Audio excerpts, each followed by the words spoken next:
It's going to be energetic. But before we hit the field, I got some questions for you if you're ready to roll. Let's roll. Let's roll. Now, you guys are coming off a bye. We got a win, too, before the bye. Heading into a stretch where you're facing teams that are lower in the standings right now. Now, everyone's talented in this league, so you can't take any nights off. But these next couple matchups, teams in the lower half of the standings, just how do you keep your guys locked in mentally to avoid any kind of letdown? Well, first, I got to remind our guys that we also are in the lower half of the standings, so we can't never get ahead of ourselves thinking we're better than what our record reflects. You know, we obviously think we are, but you are what your record is.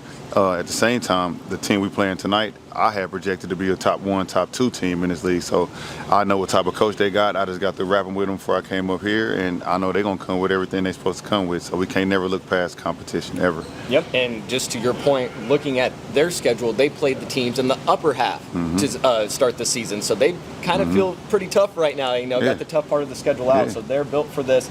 Now, we got some more to talk about, but I do want to talk about that. This is the final home game of the regular season. Now, you guys could maybe host a championship game, you know, Hopefully. me back here, but regular season-wise, last home game for you. How much does this one mean to the team, especially first season in St. Joe, knowing a return home might not happen until the championships? What does it mean for this team? It'll mean a lot, at least to get back to 500 at home. You know, like starting off 0-2 at home, just I don't like the feeling of losing in front of your fans. So at least give them something to look forward to next season. And also, if we have to hit the road for the rest of the season, it'll make them tune in on YouTube or wherever we're viewing it at to know that, hey, our team is going to come back. We're going to go battle wherever it is we're playing at, you know. Yep. Yeah. And just, you know, you say you don't want to get too far ahead of yourself. Your record says what you are, but this team is really impressive, especially offensively. Defensively has really picked it up too these past couple weeks. But like I said, top quarterback wide receiver duo in the league. A lot of teams know that. We talk about Boo Smith a lot here, but just what's made that connection of that quarterback wide receiver so special this season? They play flag football together. And I didn't realize it. I knew they played flag football, but I didn't realize they was on the same team. So they're already used to seeing what they see now, and it's like, all right, I need you to sit here, I need you to sit there. So they kind of got the same chemistry been going on all along. So really, Angelo was a blessing in disguise. Yep. It's great to have him. Yeah. It's a lot of fun. And you just got some knowledge to my head too. I did not know that they played flag football together. So that's why we're seeing such a great connection there. So now with so much production on offense, you get new faces from other leagues, especially at this point of the season. I know that's a lot to kind of juggle and work with, but how do you kind of work with chemistry, making sure you're not bringing in someone that's going to disrupt that? So I'm big on chemistry, almost to the point where it's a fault. You know, I talk a lot with other coaches in this league sometimes, and they're big on just moving the roster around. And I'm just like, how do you keep chemistry that way, right? Because hello, Arena fans. I am Calvin Silvers. I am sitting down with Coach Bones Bagante, head coach of the Hot Springs Wiseguys. That's right. We got a big game against the St. Joseph Goats tonight. Coach, I got 5 questions for you. We're just going to roll right into it if you're ready.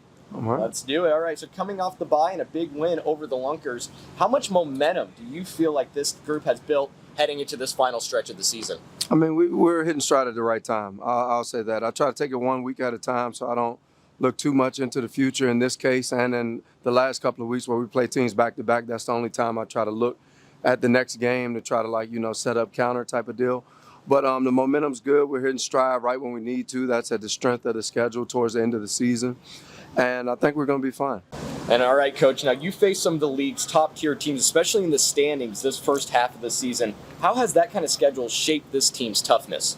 Well, with a heavy front-loaded schedule, we can get out and get ahead of it, and it should be smooth sailings, smooth sailings as it goes, as best as it can in sports.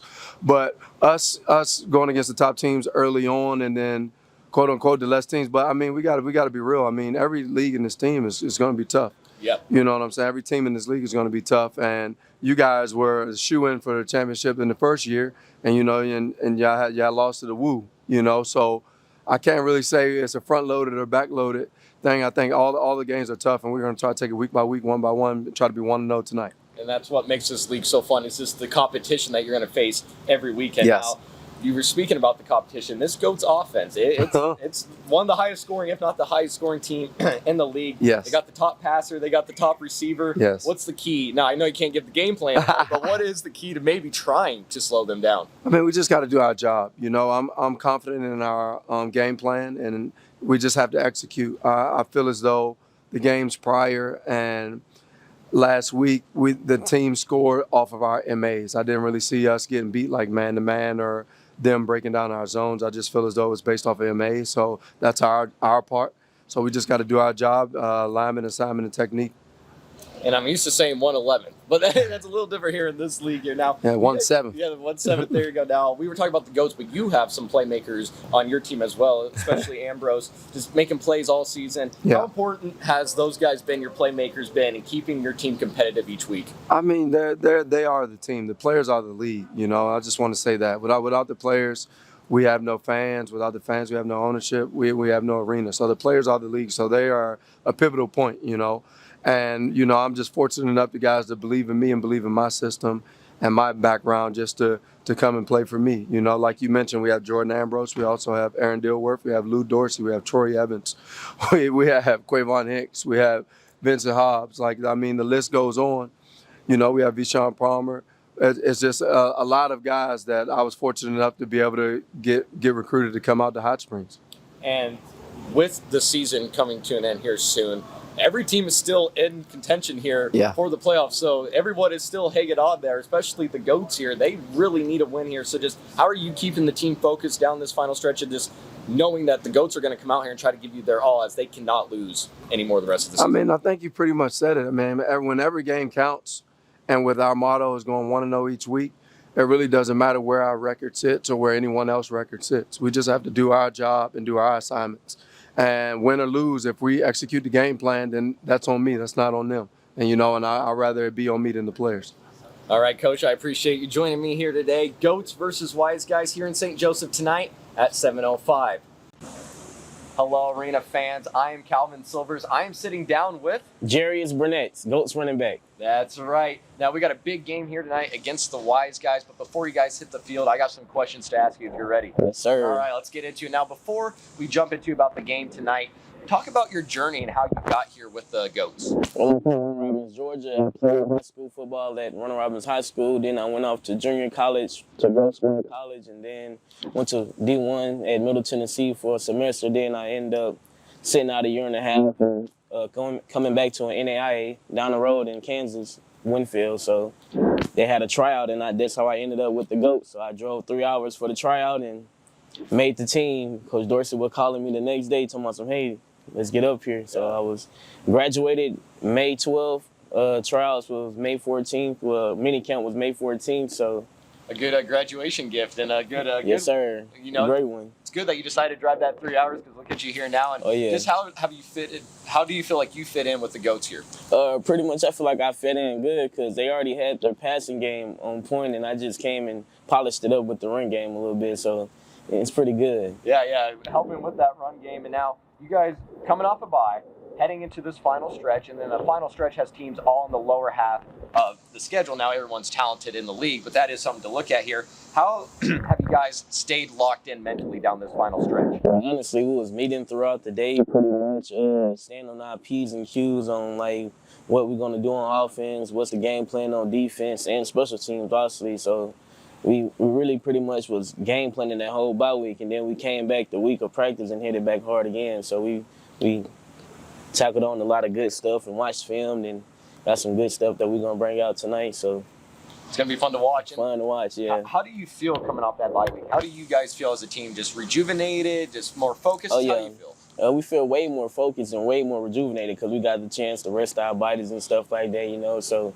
we feel great, very great today. And I'm sure Coach loves to hear that as well, that you're feeling great here. Yes, now, sir. you guys, you know, sitting in a strong position with the teams that you're going to face down the stretch here, but you don't want to take a loss here, you Yes, know, sir. with the playoffs coming up. So just how have you guys, knowing that, just not let maybe the moment get too big?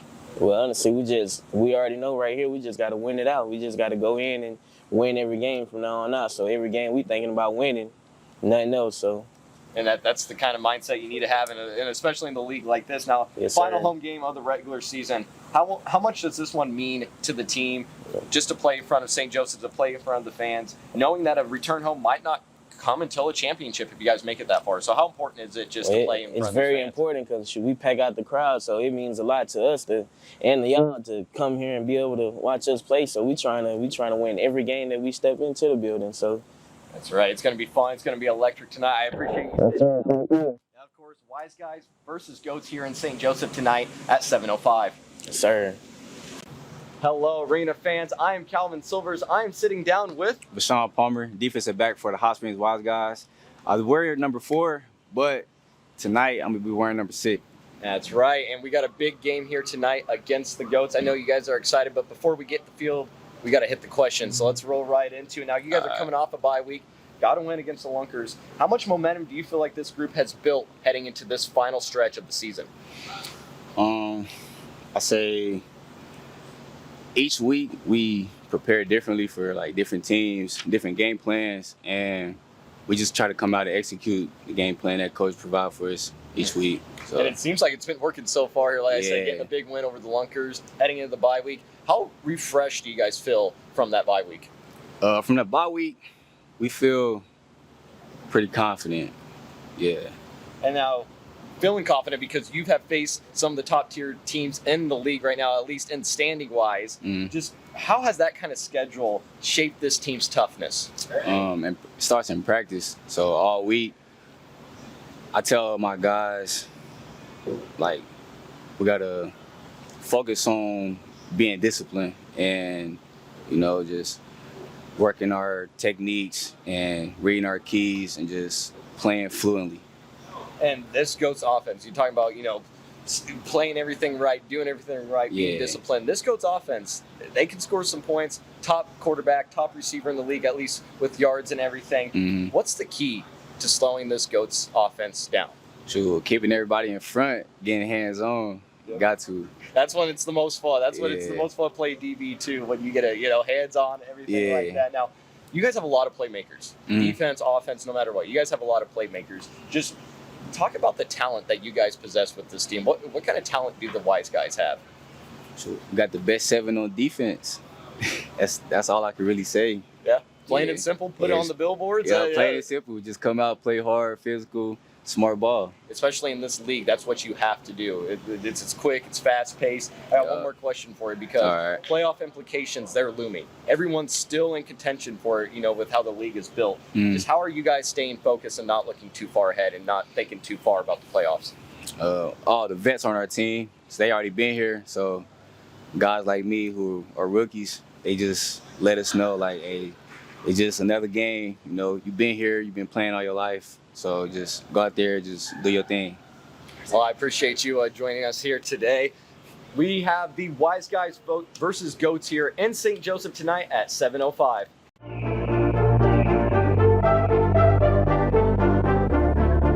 Ozarks at home taking on the number 1 team in the land, Duluth. 2 minutes in, Javante Johnson to Dan Williams. That makes it 6-0 Harbor Monsters. The Lunkers answer right back. Brandon Mackey to the outside for 6. They get the 2-point conversion. Ozarks signed a new quarterback, Tyler Kolka, and this is his first Arena League touchdown. He finds Matt Rush, who blows by his defender for the score. First quarter still. Johnson finds his running back, James Harden, along the wall. Duluth trails by just 1. Kolka, he's going to go do a play action to Rajay Johnson-Sanders, back from a 2-game absence. But again, Duluth would answer right back. Johnson finds Dan Williams wide open. The threat finished with 6 catches for 3 scores. 2 minutes to go in the first half. Ladarian McAllister gets a block and goes for 6. And after, for the celebration, he's going to reel in the fish. 25-20 Duluth leads. Kolka finds Rajay Johnson-Sanders with 5 seconds left in the first half. Now 2 seconds to work with, 1 play, and Duluth uses it for an unbelievable catch by Jamal Couch over the defenders to end the half up 31-26. We went back and forth the whole first half. That wouldn't be how the second half started. It was Brandon Mackey punching it in. He finished with 142 rushing yards and 4 touchdowns. Tyler Kolka finds Matt Rush again, makes it 44-31 Lunkers. Top of the fourth quarter. Guess who to guess who? It's Kolka to Rush for their 3rd touchdown connection of the night. The Lunkers go on a 24-0 run to start the second half. Brandon Mackey gets to the boards, keeps his balance. He counts him up in the end zone. Yeah, that's number 4 for him. This play looks familiar, but when you get a new quarterback on your roster, you have a limited playbook, It works to Kendrick Payne. Kolka finished his first start with 6 touchdowns to 1 pick. Dan Williams catches a late score from Hassan Brockton, but it's a little too late. Ozarks stuns Duluth at home and wins 62-45. When you look at the standings, Duluth still remains at that number 1 slot. Them and Ozarks were the only matchup in action last weekend. Right behind them, the Woo and the Wiseguys tied for second. Ozarks now at 500 on their own in 4th place. Behind them, St. Joseph at 2-3, and Eau Claire sitting at 1-4 in last place. The games in action this weekend: Iowa on the road at Ozarks. The Lunkers on a current 3-game homestand. Then Eau Claire goes on the road to play Duluth in Minnesota, and St. Joseph hosts Hot Springs. All games in action start at 7:05 tonight.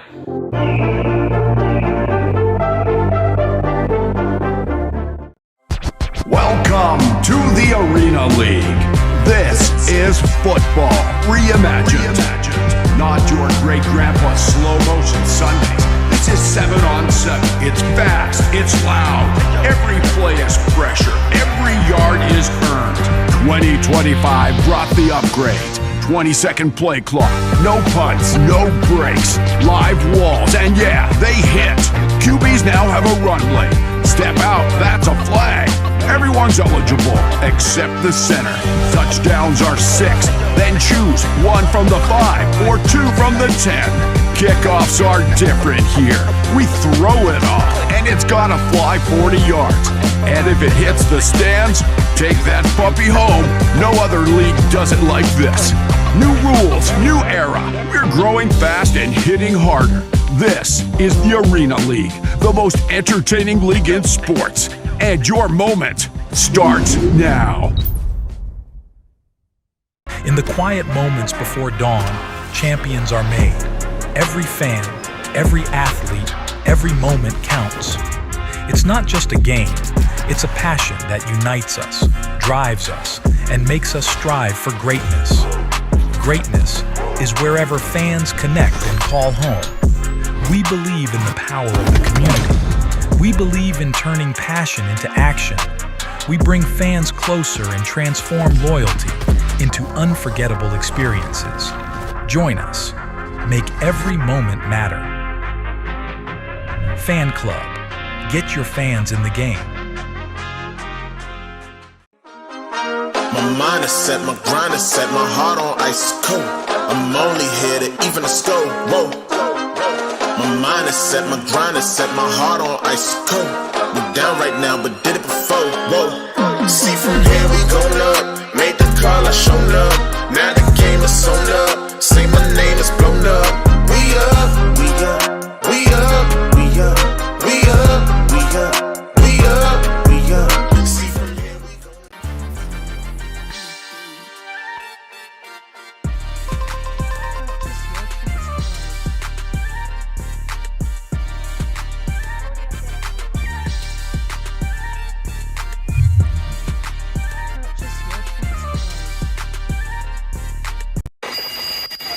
Immediately has to give it to Martinez. Dance around his end zone. That's a face mask. That is a face mask, and the flag is down, and Martinez is running with it. Gets a block. Gets another. Hey, Martinez!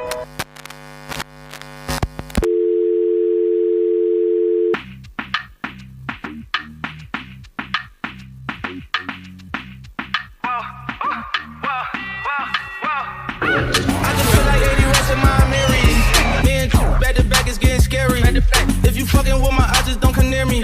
Put some bins all on your head like Jason Terry. Whoa. Rich and Millie cause a Lambo. Known to keep the baddest bitches on commando. Every time I'm in my trap, I move like Rambo. Ain't a neighborhood in Philly that I can't go. For real. She said, oh, you rich. Bitch, I graduated, call me Big Fish. I got Lori Hurry on my wish list. That's the only thing I want for Christmas. I been in my way out here, yeah, no, that's facts. You ain't living that shit you said, yeah, we know that's cat. You ain't got the ass in when you see me, no I'm straight. PTO. Pivotal matchup for the Goats and the Wiseguys alike. St. Joseph 2-3 overall into tonight, and currently ranked 5th in the overall standings. Meanwhile, Hot Springs 3-2, and they are in 4th. So this is going to go a long way, and the winner of this one ultimately locking up with 2 weeks to go the potential final home playoff spot. So we will wait and see as both teams will flip sides here. Yeah, welcome in Aaron Feely, my broadcast partner here tonight. I'm Dylan Funk, and as always a great time to do these games with you here, Aaron, and should be a very fast and physical game tonight. Yeah, always high energy, fast-paced action here in the Arena League, at least when both teams know which side of the field they're supposed to be starting on. Can gladly say this is a first that we have seen here this season, but now we're all squared away.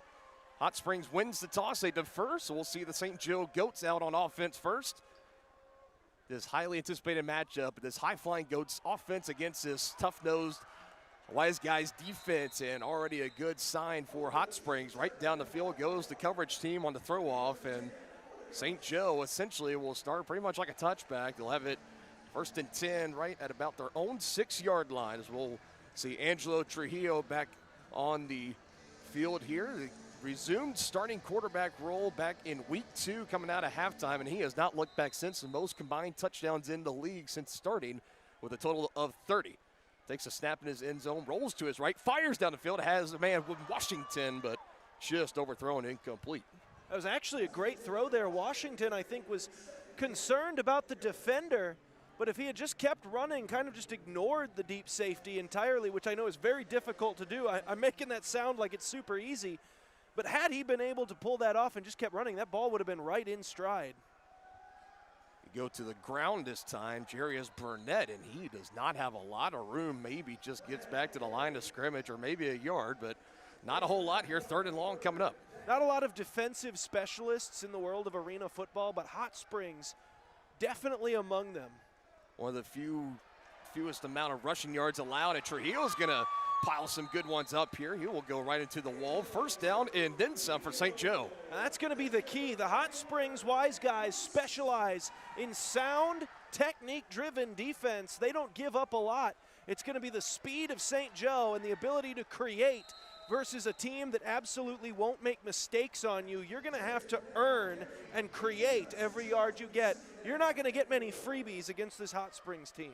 And St. Joe, arguably the fastest team in the league. They go hurry up just about every down. Fake the give, bullet over the middle. There's Boo Smith. First catch for him, another 1st down. Inside the 15 of Hot Springs goes St. Joe. And right now, even though it started off with a couple of good defensive plays from Hot Springs, the advantage looks to be with St. Joe, that speed and quickness. Looking again, end zone, looking for the one-handed grab, and he comes down with it. Touchdown, Lorenzo Thompson, acrobatic as ever. So there you go. I almost compared this to like an Ohio State-Iowa matchup in the Big Ten. You've got the team that's sound technique-wise, doesn't give up much on defense against the squad of high-end 5-star athletes that are just here to make big athletic plays. And right there, a big athletic play from one of the big-time athletes here from these St. Joe Goats, number 6, Lorenzo Thompson. Big after quiet 2 weeks ago in the last game, just 2 catches for no yards. He gets the scoring started here, and laterally this, a live ball. It goes to Thompson. Burnett being taken down to the turf, just trying to keep that play alive, but the conversion will end up being no good. But once again, for St. Joe, Aaron, we were here 2 weeks ago. Everybody but Duluth and Ozark on the bye week over the 4th of July holiday weekend. So time for rest for both these teams. But we saw St. Joe in that offense really had their first full 4 quarters, very well executed game. 10 of 12 on all scoring drives in that game. Of course, the only 2 drives they didn't score and ended in turnovers, 1 fumble and 1 interception. But outside of that, they were nearly perfect, and they get out to a perfect start here. First drive, first touchdown. And there's the other thing about that game is it actually opens up a pathway for the 1 seed. Had Duluth won that game, it would have erased St. Joseph's chances of still coming all the way. I mean, it would still take a bit of a miracle. But because Duluth lost, it actually still creates a path for St. Joseph to get the 1 seed heading into the playoffs. So for those of you that like to scoreboard watch and keep tabs on such things, that number 1 overall seed and a clean slate of home playoff games all the way to the championship, not off the table just yet. Thompson off the touchdown reception will throw it down on the throw-off, taken in at the 5 and able to stumble his way past the 10. Keeping the play alive, DeWandrick Crockett, number 5, on the return for Hot Springs, as we will see their offense trot out onto the field for the first time. They're led by their dual threat quarterback, Jordan Ambrose, 6'2", 228 pounds, out of Defiance College in Ohio. Arguably the best dual threat man in the league. Second in total rushing at 452 yards and passing at 706 with 19 total combined touchdowns, just behind Angelo Trujillo's 30 for St. Joe. No strangers in this offense, Aaron, for Hot Springs to keep it on the ground. Second in the league in total rushing yards. Like I said, the Iowa comparison, very apt. Team that likes to be physical, likes to use size to their advantage. And a little bit of improvising here, and Ambrose is going to make the most of it. He is a load to try to bring down. He is carrying Goats defenders to midfield, and on a play that looked like was going to be absolute disaster, ends up in a gain that takes him right near midfield. Well, that's what size can do for you. It's hard to get them on the ground. They like to wear you down over time. They play in these grind them out, low-scoring games through most of the year, and then just hope that in that second half your defense is just going to grow tired of tackling their big fellas. But that doesn't mean they can't get after you in the first quarter of games. It was Troy Evans that was in the backfield. Kind of hit him first. Ambrose caught it on the ricochet and took it for a gain of about 12. They caught him a couple yards shy of midfield. Now they'll be into Goats territory. First completion of the night finds Terrell Brown. Yeah, just a quick hitter there. That hitch route. One of the staples of a lot of offenses throughout this Arena League is those quick 4-yard hitters and let athletes make plays in space. But St. Joseph has actually been really good all season about not allowing very much as far as yards after the catch. Usually if you can find that recipe, 4 yards per play in this sport, doesn't matter what level, what profession, it's going to take you to a lot of good success. Back to the air for Ambrose. Over the middle, caught, hit right away, and they will call the play dead there. Jalen Jordan, the man to make the initial stop for St. Joe. And Brown getting involved in back-to-back plays. Hot Springs, we keep hyping up their defense, talking about how sound they are on that side of the ball, but here's the offense coming out and telling everybody, hey, we're a 3-2 football team. We don't do it with just one side of the ball. Don't just stop talking about us. And obviously with a win here, they jump into the 2 seed, which would give you a first-round bye in that playoff. So you mentioned how big this is for both teams. A lot on the line. Ambrose this time not going to get away from the pressure. Sandwiched by some Goats defenders, wrapping him up, Malik Wilson. And that's a big sack for the St. Joe defense. Now 13 total combined in the last about 9 quarters or so. That's been a huge key to their defense this year. The turnovers haven't quite been there like they were last year, so the thing that they've been using to help them flip games and flip momentum defensively to get these stops has been pressure. And they hadn't really been getting it on those first 3 plays. The blocking up front for the Wiseguys had been holding up, but right there, Malik Wilson, the speed rush move, got around his man. Big-time defensive play. 7 total sacks in the win 2 weeks ago against Eau Claire. Now scrambling again, Ambrose dumps it off to the safety valve, and Goats are there, wrapping up the big fella. He found it to Vincent Hobbs, 6'3", 240 out of East Texas A&M and University of Colorado, but nice job by the Goats defense there to wrap up. Now a 3rd and long. I love that slant pressure coming from the Goats up front. When you've only got 3-man protection, it's hard to really communicate like you would in a typical 11-man game. And you bring some of these complex looks with your blitzes, it can really screw up the blocking scheme. And right there, they got 2 guys coming in clean, forced them to kind of run a jailbreak of a play. 2 downs to get to the 6 to keep this drive alive. Ambrose with time, now stepping up, he can run, and he will. Here goes Jordan Ambrose, who's tripped up well short of the line to gain. On to stop, Jalen Knox had a beautiful game 2 weeks ago here at home in the dominant win against Eau Claire. Now, based on how St. Joseph has fared this year defensively on those 4th and forevers, would you almost argue it was better to get this into a 4th and more normal here? Those 4th and 20s have been killing them. You know, 4th and 8, we'll take it at this point. It might be better. But that was just a case of Ambrose. Not much there. A stunt up front from the Goats defensively. The old Tampa Bay twist. And Ambrose stepped right through it, made something happen where there wasn't a whole lot going downfield. Those trips over to the right side. Ambrose able to shake off Reynolds, flips it in over the hands of his man. Incomplete. Lou Dorsey, if he brings that in, he might score. Outside of picking up the first down, but the pressure from Mike Reynolds and company, wrecking that play up, and now flags will fly here at the end as we might have some unsportsmanlike being handed out. Yeah, I think that's going to be for throwing Ambrose's cleat after the play. You can't be doing that. And we'll see if this just backs up the Goats' After offense. the play, unsportsmanlike, number 20. Be fit. So it will stay with the Goats as it was after the play, as we assumed, for throwing the cleat. And that will be his first personal foul. It's, I believe it was 22. Against, it was Mojo's Zweifel. So Mike Reynolds makes a brilliant defensive play. He's made a number of those all season, Dylan. And then just an unfortunate, I mean, you can't really call it anything other than boneheaded decision there from Mojo, ripping off the cleat of Ambrose and then throwing it toward the bench. I mean, there's no level of football where that's going to be allowed. I mean, now we'll see if the offense can bail him out. I mean, the only benefit of that is you didn't have a whole lot of yards to back up, but now taking a snap in his own end zone, a little shovel pass to Otis Odom. Look at him make some yardage happen. Well, they got the yards back. Otis Odom, the penalty eraser. I mean, he brings the energy, listed at 5'5", 140 pounds, but he brings the juice. Smith down the field. Incomplete. That was just underthrown. Boo Smith, double coverage, but he did have the step.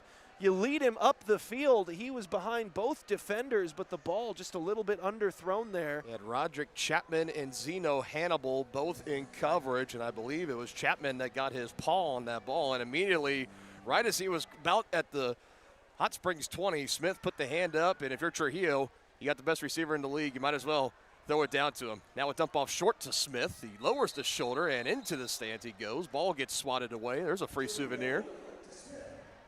One of the benefits of getting those sideline seats here in the Arena League. You get to go home with that football. And a nice job on 2nd down and 10, erasing half of it.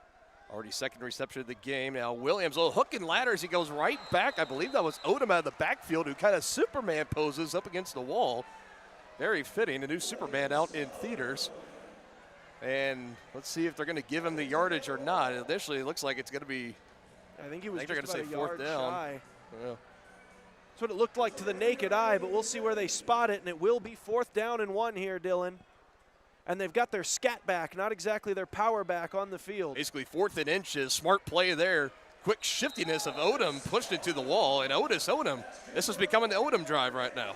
Yeah, he's been making a couple of plays, and I just mentioned they didn't have their power back in. They had Odom.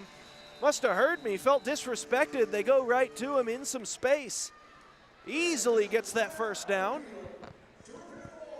And now we're going to have a timeout on the field. Play will stop here for just a few moments. Looking over to the chain game. I think they're attending over to that wall where the play before, where Odom kind of Superman out and collided with the wall. There was a lot of pressure, and maybe just making sure the structure of that far side wall is all okay.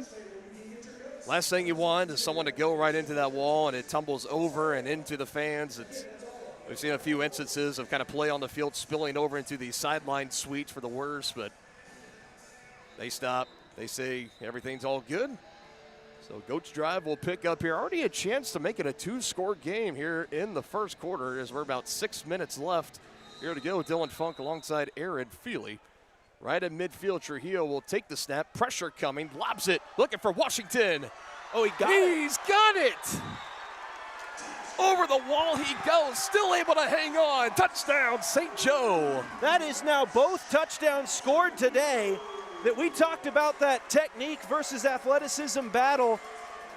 And right now, it's 2 amazing athletic plays that have gotten St. Joseph in the end zone. Both times, the coverage has been good, Dylan. The Wise guys have been perfectly in position. They played it well, and then a St. Joe receiver just made a superhuman play. Unbelievable catch for Washington, his 2nd week here on the active roster. And now a fire to the back of the end zone, and the conversion is good. These wide receivers are eating down there, Dylan, and somehow very little of it has been the reigning league MVP, Boo Smith. They've been going to the new names here tonight. Lorenzo Thompson, Demarius Washington going up high, looking like DeAndre Hopkins down there. And now some free footballs being handed out to some fans in attendance. No doubt about it. Demarius Washington, 6'5", 195 pounds, out of Dallas, Texas. He made his debut with the Goats last week, 6 receptions, 36 yards and no touchdowns 2 weeks ago, I should say, the last home game for St. Joe coming out of the bye week over the holiday weekend. And You know, he's had time around professional football, most recently with the Salina Liberty, where he caught passes from former Goats quarterback Rakeem Cato this past season. He made his way here up to St. Joe, and he has provided some more height and size to this receiving core. And like you mentioned, Aaron, a lot of it was Boo Smith last year, and I think that might have been the focus coming up from Kansas City to St. Joe this year is like, we love having Boo Smith. He's great. Ryan Martinez, you can hand the ball, throw him the ball too, but it'd be nice to add another weapon or two. And I feel like now with Lorenzo Thompson, they had that, and now you have him and Washington both. I mean, there's a reason why this offense has really been clicking over the last 2 or 3 games as they start this game perfect, 2 for 2, going for touchdowns. Not an Vision into the ideal wall again. Not an ideal throw off there. A little bit too much of a line drive. Allowed Washington to get their wall set up, and a nice chunk. Basically as good as a straight throw out of bounds as he got up near the 20, and now we've got a Goats player down. Yeah, looks like he got caught up in the carpet. Yeah, they collided hard. Crockett, the return man for Hot Springs, was a little slow to get up, was without his helmet, and now a man down here for St. Joe. And like you mentioned, the carpet kind of being dug up there, so they're going to have to take some time to flatten that. It was Marcus Mojo Zawiful again down the field. He gets up, walking out on his own power. Good to see as always.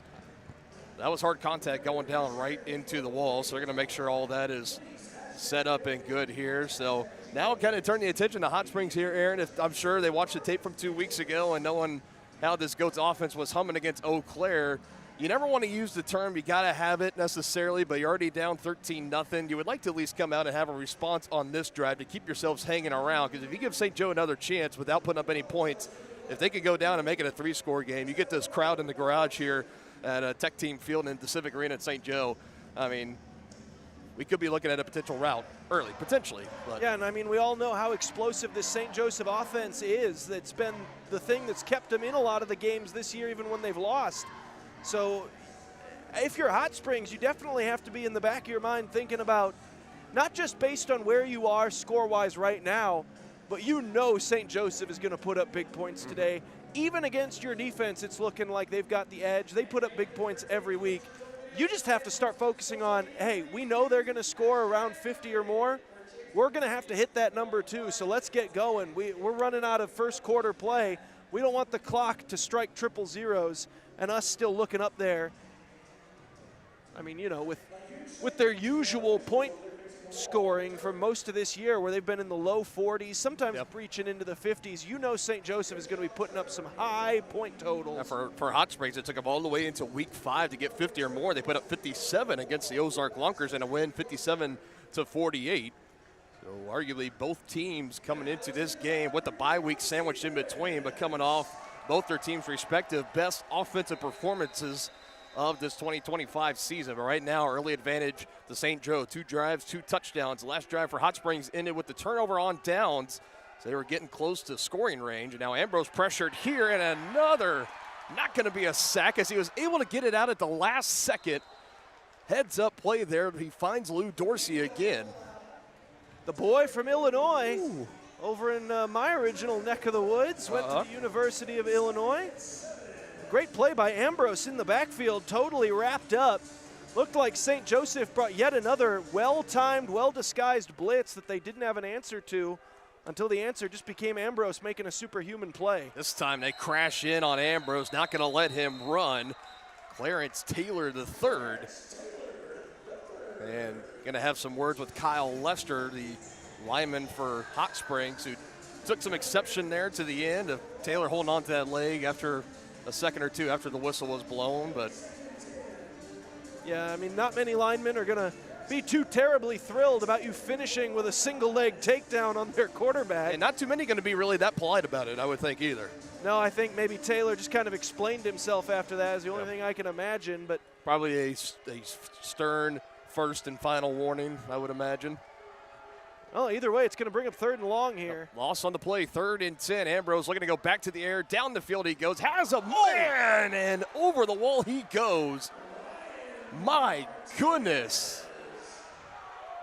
Back in coverage, Ryan Martinez for St. Joe, and all our attention now turns to the receiver for Hot Springs. Is he okay? And he is.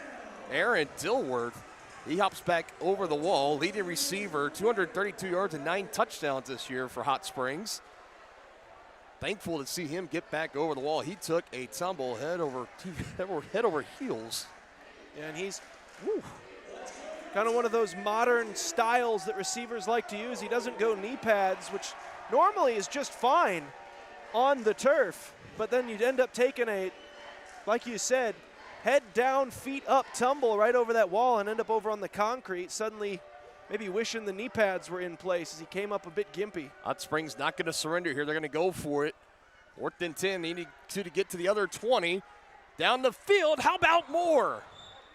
Touchdown, Hot Springs. That was just a busted play, too. That was just a scramble drill all the way. The original play was an out and up as they were looking to get that one to Terrell Brown. He ran the out, he ran the up, then he turned it into a comeback. His quarterback was scrambling around. They had a crosser going to Aaron Dilworth again, but after the last one, I don't think they were going to try to throw that one twice in a row. And then finally, just kind of improvising, and Terrell Brown heads to the post. Ambrose hit him perfectly. A great throw, by the way, from a sidearm position. And Hot Springs desperately needed that one. Yes. And again, 4th down and long. Been a problem for this St. Joe defense. They go over the top, do the Wiseguys, and they score. Now looking for the 2-point try. Bat it down. Ziploc tight defense from Jalen Knox. So it just stays 6 points up on the board. 7-point ball game, 13-6 between the Goats and the Wiseguys. And that brings us to the point we were talking about before that drive started of you never want to say the term. You got to have it here, a must-score drive, especially, first quarter in a game. There's still plenty of time, as always. This game can still go one way or the other, but you felt like all the momentum was on St. Joe's side. You got to have a score there, some kind of response if you were Hot Springs. And on 4th and 10, you're in your own territory. You had to get to the Goats 20, and it said they go down the field 30 yards exactly on the dot to Terrell Brown, who's already now 3 receptions in this game, 42 yards and a touchdown. Makes things a little bit more interesting here. And now it's going to be up to that explosive St. Joe offense. They have been steamrolling over the Wiseguys' vaunted #1 ranked league defense. Can the Wiseguys defense come up clutch in this moment? This will be an interesting drive to observe. Odom back to receive on the throw off for St. Joe in the air. He'll take it at about the 2. Big lane, able to break through and using the speed. Odom, great return. Past the 20 he goes. They'll mark him at the 22. Another great return for Otis Odom. He's been doing it all season long on the throw-off return. Otis Odom, as you mentioned, one of the quicker, more explosive guys. You give him that one lane. Normally you think of quick, speedy guys like that. You kind of think of the highlight reel, almost Dante Hall-esque, cut back, juke, making 1,000 moves. He really is more of a one-cut runner, though, for his size. He's got that good vision. He finds a hole, and he explodes through it. Oh, how about that for Trujillo? One play. That's all they need. Boo Smith, his first of the night. Well, now they found #1. We talked earlier that it hadn't been a whole lot of Boo Smith to this point. They got him involved there. It was man coverage down the field, and you don't want to play too much one-on-one against the St. Joseph Goats because Boo Smith wins almost every single time. They came with the pressure. Trujillo able to get around it, and you live by the sword, you die by the sword too. He finds Boo Smith for 6. And now another missile. Again, it's Thompson. And St. Joe a perfect 3 for 3 to start this game. This offense white hot.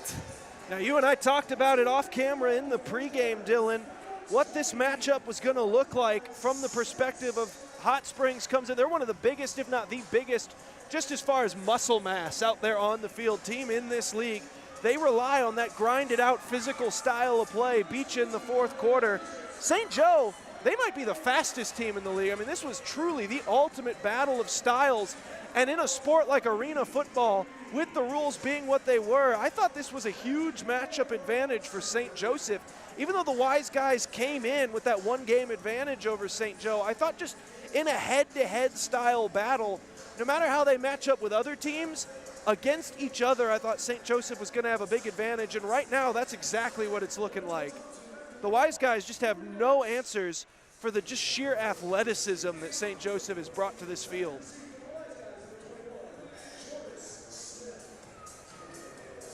So starting to look like the Goats offense from last season that was tops in the league in every statistical category after their slow, sluggish start. They are looking back to prime form, and now a return out of the end zone, trying to get past to his 5, and again, great job by the throw-off coverage team getting down the field for St. Joe. Malik Wilson, John Gregory making his Goats debut tonight as Gregory, and many others in on the stop. And the return was from Jordan Smith, 6'1", 210, out of Oklahoma Panhandle State University. Back against the wall. Kind of enjoyed down the field, too, watching on that play. Oscar Scott from the Goats and Darren Lavitt are really finishing that play strong. They end up getting into each other's pads. Good physical play up the field. Way off of the point of where the action was going on, but both of them end up heading to the ground. They both hopped up, almost looking really aggressive-like they were going to get into it, and then just both dapped each other up and patted the helmet and on to the next play. Pair of big physical guys. No shortage of that in this league. Just loving football. Ambrose again from his own end zone, pressured by Wilson, dumps it off, first down and more. Look at the big fellow rumble as he's gets his legs cut out from underneath, and Vincent Hobbs, his second catch of the ball game.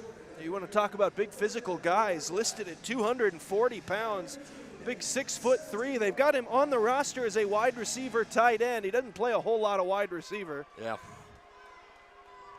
Good traditional Y tight end. They leave him in to block a lot.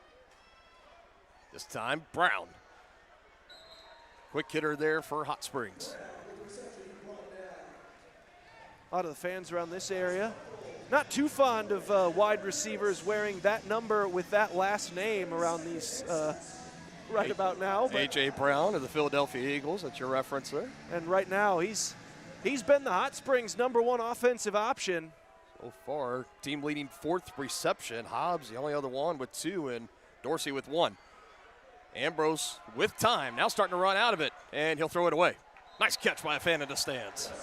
That was great coverage down the field, but also really, really good pursuit from the defensive front. Obviously, they weren't getting in Ambrose's face, but that's what you want to do against a guy with the rushing ability of a Jordan Ambrose. Neither of them broke their contain lane. They kept him in front of him. They said, you're not stepping up. You're throwing from right where you are. You might get this pass off. We're not going to get the sack, but there's no chance that you're stepping up in this pocket, and it led to the throwaway. Defense pressure has been getting home for St. Joe, and that's the end of the first quarter here. 20-6, Goats with the lead. Ricky Dean's is St. Joe's headquarters for family fun. Test your skills at mini golf, swing in the batting cages, and reach for the sky up the rock wall, all while enjoying a cold beverage and food. Only at Ricky Dean's, the fun place to go in St. Joe. All new, all fun, all affordable, nowhere else local. Your family will find a whole new world of fun when you enter. Come visit Ricky Dean's, the fun place to go in St. Joe. Hey, it's Bob with Culligan Water. Your family deserves the best water, and Culligan is here to help. No matter the quality, no matter the source, if you want better water that's crisp, clean, soft, and delicious, Culligan can make it happen. We'll test your water, determine the issues, and provide you with a customized treatment solution to suit your needs. Contact Culligan today to receive your free water analysis. Have no fear. Fiber Fast Speed is on the way from your local United Fiber experts. We're here to help every step of the way. With lightning fast speeds, you can stream, game, and connect with confidence. Experience the United difference for yourself today. Every second counts. On the field, every player matters. And in our communities, every person deserves quality care. That's why Healthy Connections is proud to be the official medical provider of the Hot Springs Wiseguys, supporting the team and you. From the exam room to the end zone, we're here for your health, your family, and your future. Visit healthy-connections.org or call 888-710-8220. Let's go Wiseguys! 3 for 3. Hot Springs, a turnover on downs the first drive, and then a touchdown on 4th and 10, a 30-yard strike on their second drive. And now looking to respond here, Dylan Funk alongside Aaron Feely. High energy as always here downtown St. Joseph, Missouri, a couple of weeks away from welcoming the world champion Kansas City Chiefs into training camp. And now more pressure again, and this has been the big takeaway, like you mentioned, Aaron, not letting the dual threat of Jordan Ambrose really be a factor. This defensive pressure from St. Joe, it's been phenomenal. They've been incredible up front. It's only, I believe, the second actual sack of the ball game to this point. It might be the third.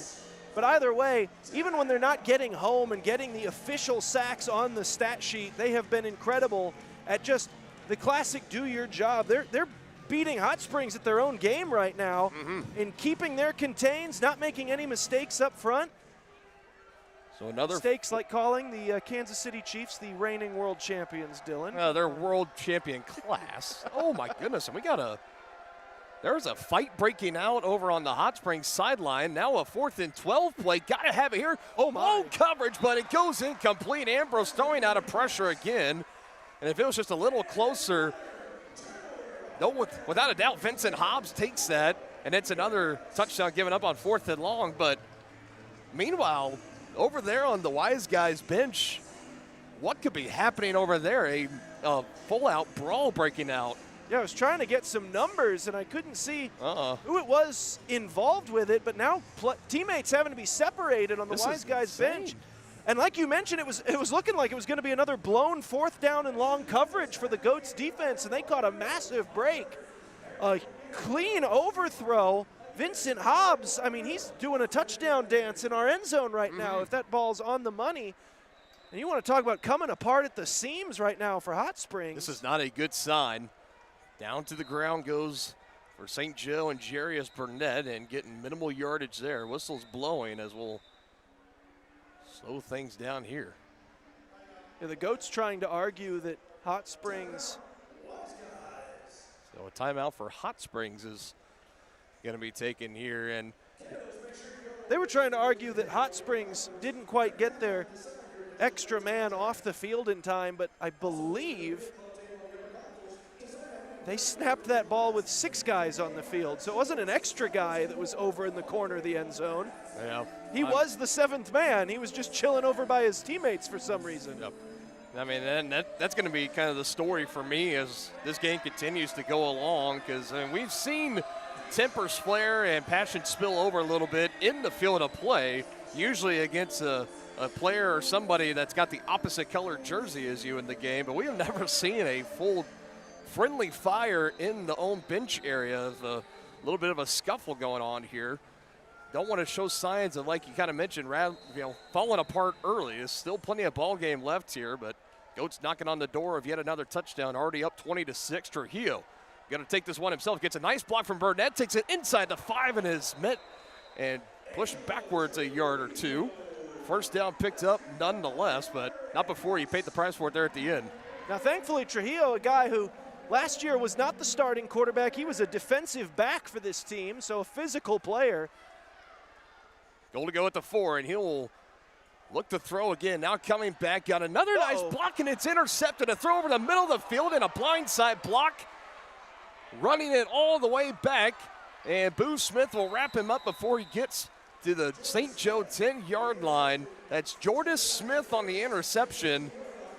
And I tell you what, I don't know if he was rattled from the last play or what, but I thought Trujillo had a running lane if he wanted to take it. No doubt. One guy miss and score.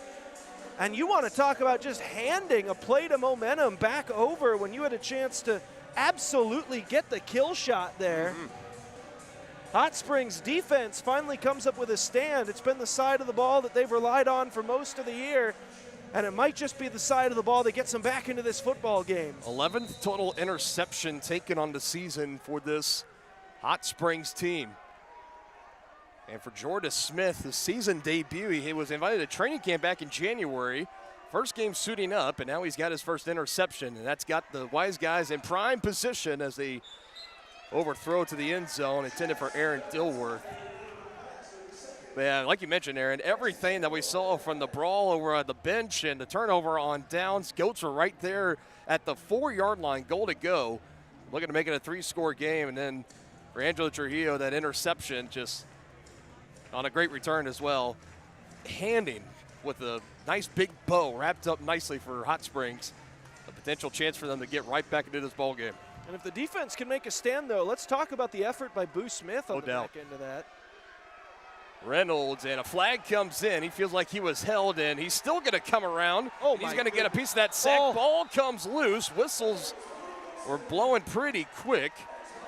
I think he was up when he lost control of that ball. But Ojo Sawaifel on the recovery. The flag is going to be holding. We do know that for a fact, but. So here's the question. There is video review in the Arena League here, Dylan.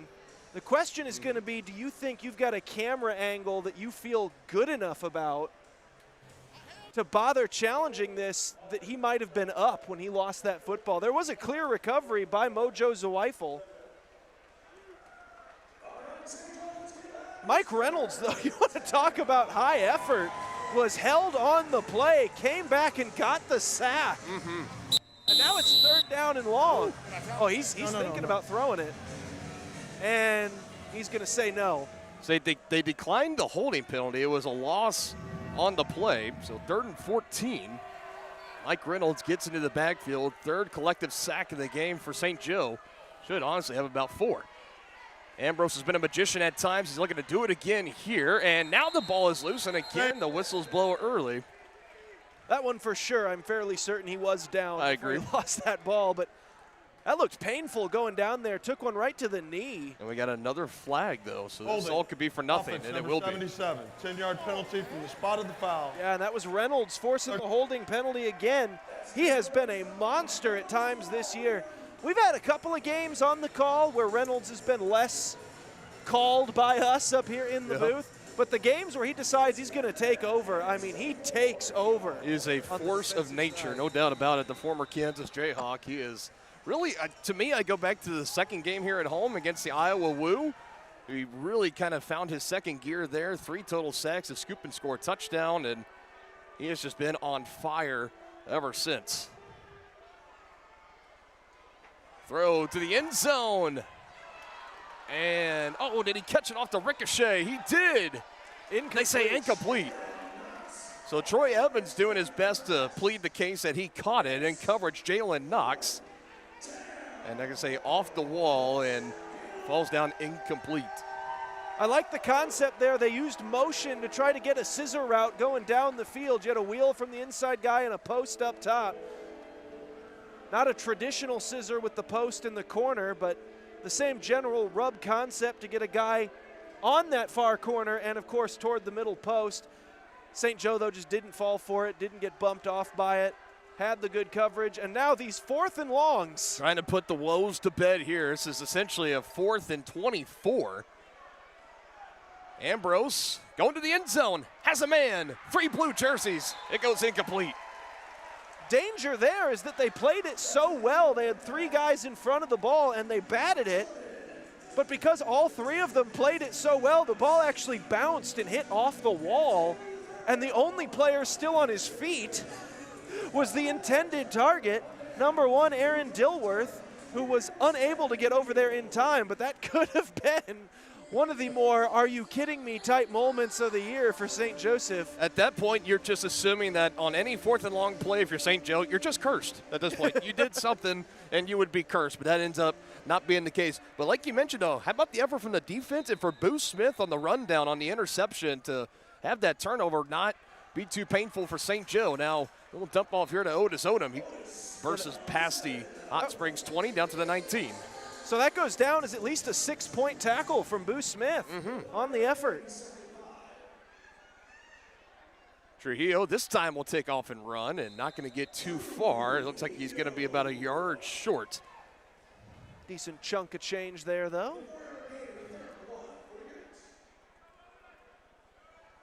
Another dump off. Odom going to have to make a couple of guys miss, and I don't think he got it. Ball comes loose. Whistles will come in again as he could not slip free of Roderick Chapman, who was settled down and waiting for him. And that is exactly what this Hot Springs defense is all about. They don't miss tackles. Yeah, end up being a loss on a play, so about 4th and 2, and it goes awry. So 4 and out will go St. Joe here. So there you have it. Another defensive stand here for Hot Springs as St. Joseph unable to again hit the killing blow. So perhaps a small shift in the power balance between the St. Joe offense and this Wiseguys defense. First quarter for this offense of St. Joe, 3 for 3, 3 drives, 3 touchdowns. So far here in the second, 2 drives, no scores, 1 interception, and now that turnover on down. Continue to let the Wiseguys hang around in this one, and Hot Springs again a touchdown away from giving this ball game brand new breath.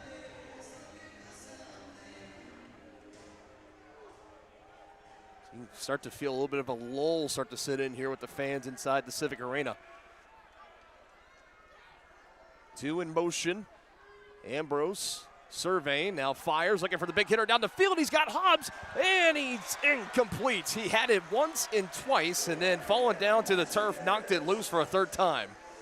They call that dirty defense, Dylan, and I love it. Ryan Martinez didn't look pretty. It wasn't one of those nice, clean, batted passes, hit a celebration afterwards. That was just battling with Hobbs the whole way. It was in his hands. Rip, claw, peel a finger back. Do what you got to do and get that ball out of his possession and get it onto that turf. And for Ryan Martinez, traditionally an offensive player. He's getting more defensive snaps here tonight, and he's been holding his own. Now a run up the middle, Troy Evans, and he's not going to get too far. Jalen Jordan there on the stop. That was a good, clean form tackle from Jalen Jordan. Agreed. Open space, prevent a big gain, force the 3rd down, and we'll call it long, but here in the Arena League, we've certainly seen longer. Oh, yeah. And 2 downs to get essentially 7-8 yards. Very doable. Now the St. Joe faithful starting to get loud, rally behind their defense, looking for a stop. Evans in motion, snap back to Ambrose, eyes down the field, finds Terrell Brown up against the wall, and he's got that 1st down yardage and a few more. And we got a Goats player, and unfortunately, I think that's Clarence Taylor. He's still leaning on that wall right now. He's not feeling too great. 5th reception of the night for Terrell Brown, and for Clarence Taylor, who was kind of after the first couple of weeks of the season, was added to this roster. What a huge pickup he has been. He's going to stay in the game, even though maybe not quite 100%. Ambrose looking to run. Wilson wrapping him up, and still Ambrose, the big body, physical presence of Jordan Ambrose, able to carry Malik Wilson and still makes that a very modest gain. I loved on the back end the coverage from St. Joe, too. Communicated well, passed it off brilliantly. Outside receiver ran a little inside sit route. It's almost like you start to run a slant and then you just hitch it at about 5 yards and then a wheel underneath it. And St. Joe did so well, but then Ambrose just made something happen. It was a design quarterback run, and it does not go far with Jalen Jordan in there again, Mike Reynolds, Jalen Knox as well. Collective stop for St. Joe, 3rd and short.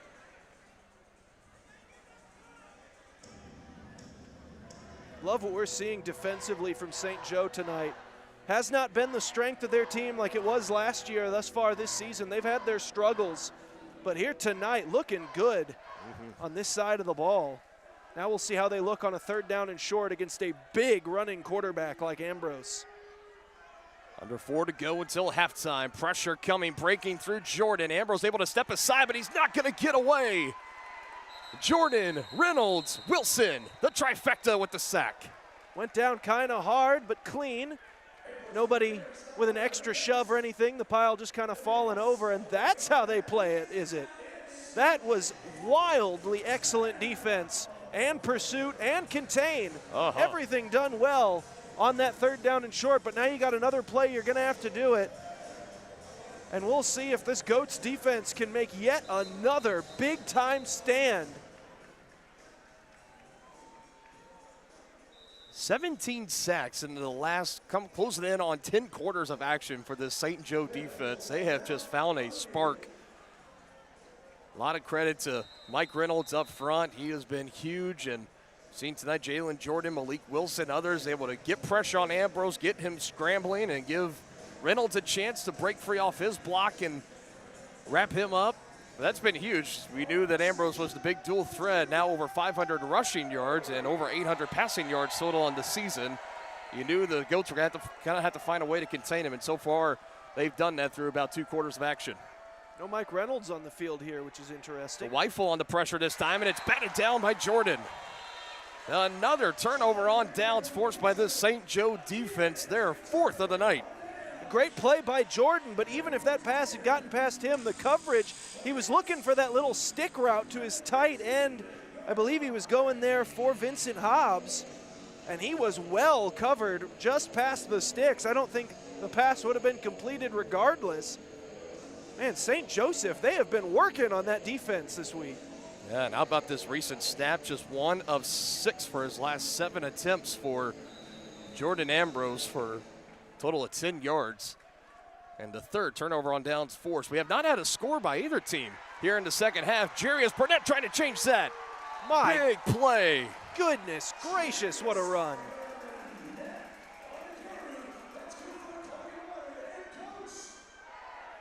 Two-minute warning is coming up here. As Trujillo will get it away, had Jamal Williams, and drops in and out of his hands, incomplete. Pressure on the play for Hot Springs there from Darren Primes. Would have been a negligible gain regardless, but obviously never fun when you have to drop that ball. Trying to signal for the 2-minute timeout, but play resumes. Another good area for Jarius Burnett. He had a lane as he stretched down on that left side, and another first down picked up for Jarius Burnett. Ceding a lot of his playing time at running back to Odom here tonight, and now that he's gotten his chance on this drive, he is making the most of it. Inside the 5, he'll go. Making the most of it here, Jarius Burnett. Love to see him grinding out here. 3 yards away. Fake it to him. Trujillo pressured, fires. Jamal Williams. This time he catches it. Touchdown, St. Joseph. Now that's how you make up for a mistake. Dropped the 1-yard meaningless pass. Makes up for it with a touchdown. And there you finally go. There's the kill shot from this offense. Puts them up by 3 scores. Man, St. Joseph clearly understanding the stakes that were on the line here tonight, and they've come to play. Conversion attempt, no good, wide right as he was trying to hit Lorenzo Thompson. Just not quite on line from Trujillo, but finally we were held at 20-6 ever since the end of the first quarter, and it took us under a minute here into the second, and that touchdown now makes it 26-6 for the Goats. Hey, it's Bob with Oaklawn and Hot Springs is home to amazing weekends and unlimited possibilities.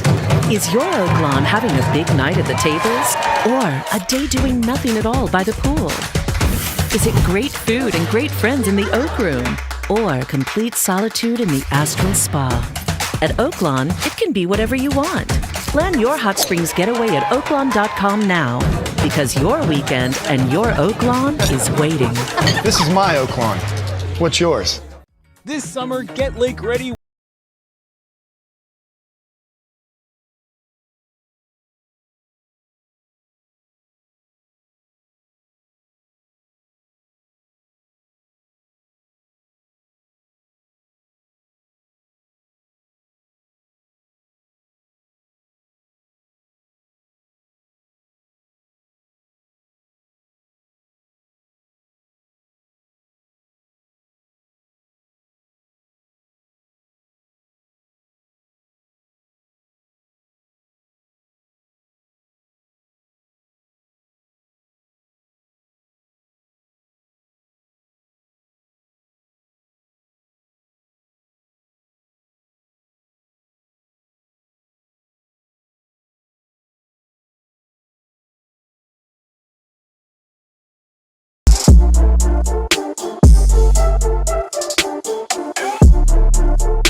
And 4th total in the game.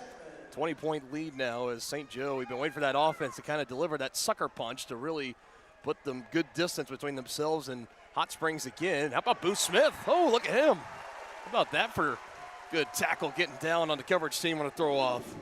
That's 2 now tonight where Boo Smith has shown that he's not a one-dimensional player. No doubt about it.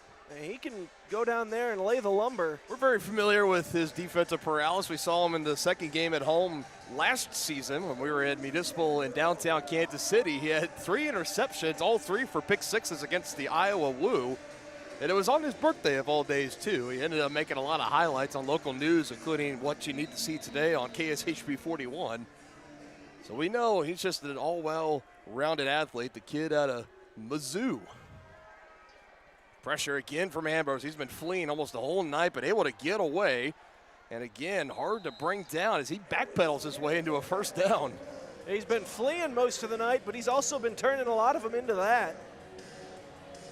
He has been remarkable once he crosses that line of scrimmage. And Hot Springs deferring after winning the toss, so they will get the ball to start the second half. So down 20, where things currently sit. Find a way to score this drive, hold St. Joe scoreless. Open up the second half with the score. Again, brand new ball game. Terrell Brown wrapped up immediately, brought down on the play. That's going to run that clock, too. He didn't get the first, so they're going to have to burn a timeout. I believe it should be the second timeout going to be taken here for Hot Springs. That stops the clock at 23 seconds.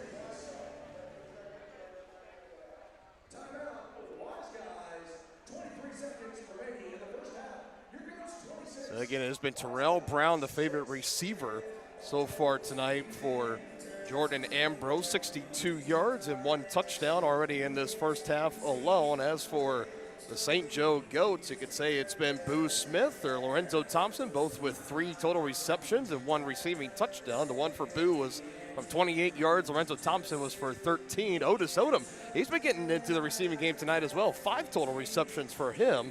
And the one for Demarius Washington, a possibly contender for Week 7 play of the week. The very first touchdown here tonight where he caught it, kind of pinned it in between his legs and was over the wall into the nearest field suite. It was a great play to get us started here tonight. And I imagine we're going to be seeing that as one of the big contenders for, again, the Week 7 play of the week. It's kind of hard to really top that, I would imagine, unless it's the same circumstance, but a game winner scenario, I don't know. But you can kind of catch a pass in between your legs and hold on to it as you tumble over a wall and hit the ground on the other side. That's a terrific play. Ambrose firing. This one's going to drift out of play.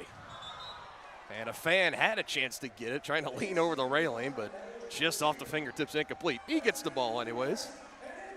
Yeah, and great work by St. Joseph to roll him out to his offensive left, because the tight end leaked out to the right and was just standing out in the flats wide open, but Ambrose just no opportunity to turn his head back direction and see him.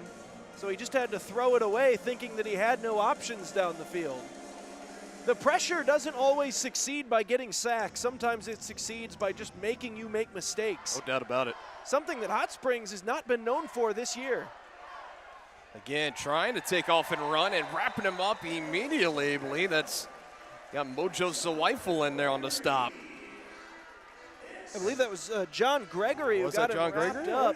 Yep, John Gregory, number 21. Man making his season debut tonight for St. Joe. Filling in for Raymond Boone, not on the active roster, the man in the secondary for St. Joe. And the third and final timeout will be spent here by Hot Springs. I was a little surprised St. Joseph didn't use a timeout off the sack with 14 seconds left. Mm-hmm. You make the stop here on 4th down, you're going to get 1 or 2 plays to go to the end zone yourself. Instead, they let the clock run, which allowed Hot Springs to take the timeout very smartly, by the way, with 1 second left. Mm-hmm. So now they're going to get an opportunity to Hail Mary, so it doesn't matter that it's 4th down. I would have liked to see St. Joseph burn that timeout right with 14 seconds right after the sack. Interesting way to use the clock there. Next, now you're in a situation for Hot Springs. You could go out there and pretty much say, hey, last play of the second half, take a shot to the end zone. And, you know, you always want to avoid the potential pick 6 on the return, sure, but just send bodies, everybody on a go, and we'll throw it to the end zone and let the best man or whoever on the best team come down with the reception one way or the other. Especially knowing the struggles the Goats have had this year with big play situations. No doubt.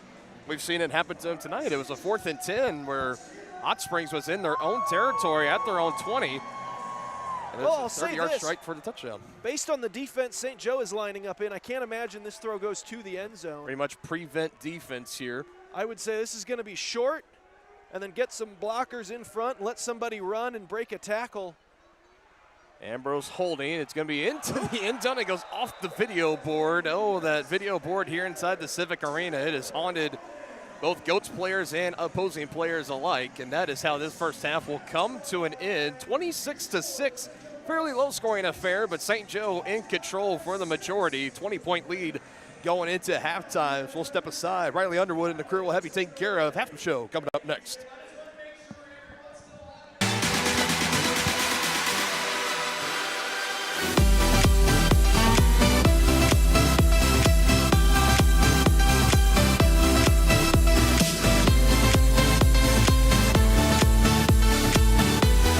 Ride the bumper boats, climb to new heights on the rock wall, test your skills at mini golf, or take a swing in the batting cages. Ricky Dean's is St. Joe's headquarters for family fun. Grab a cold drink and enjoy delicious hot food only at Ricky Dean's. All new, all fun, all affordable. Conveniently located in the North Shops behind Target. Discover a whole new world of fun only at Ricky Dean's. Visit Ricky Dean's today, the fun place to go in St. Joe. Trash your old RO.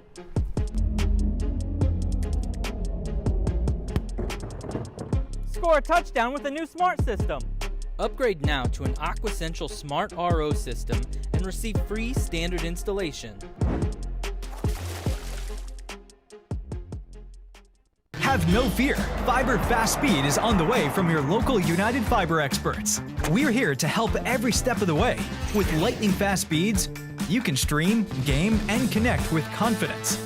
Experience the United difference for yourself today.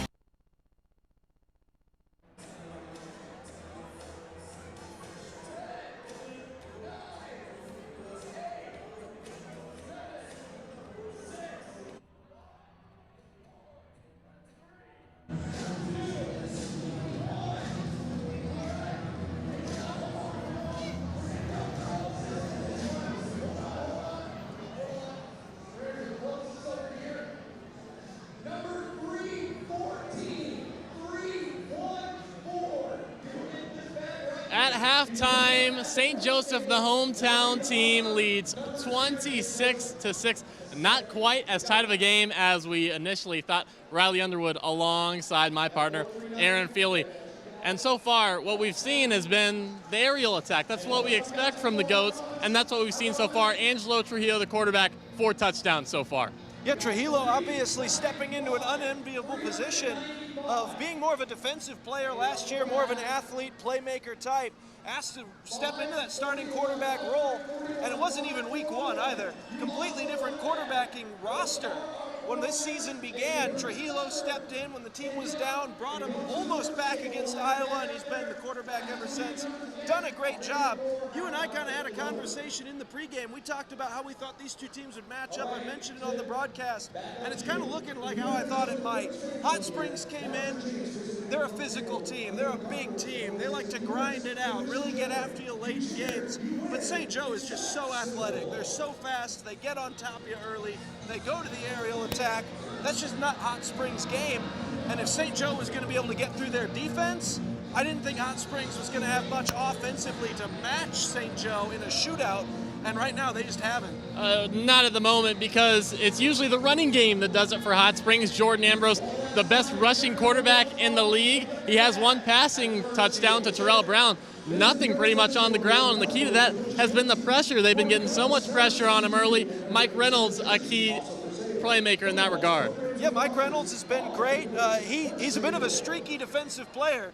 He comes in, we've seen it on this broadcast, maybe once or twice. He's not going to fill up the stat sheet all that much, but when he does decide to get rolling, it's like a snowball down a mountain. It just keeps going and going and going. And unfortunately for Hot Springs, it's looking like one of those games from him.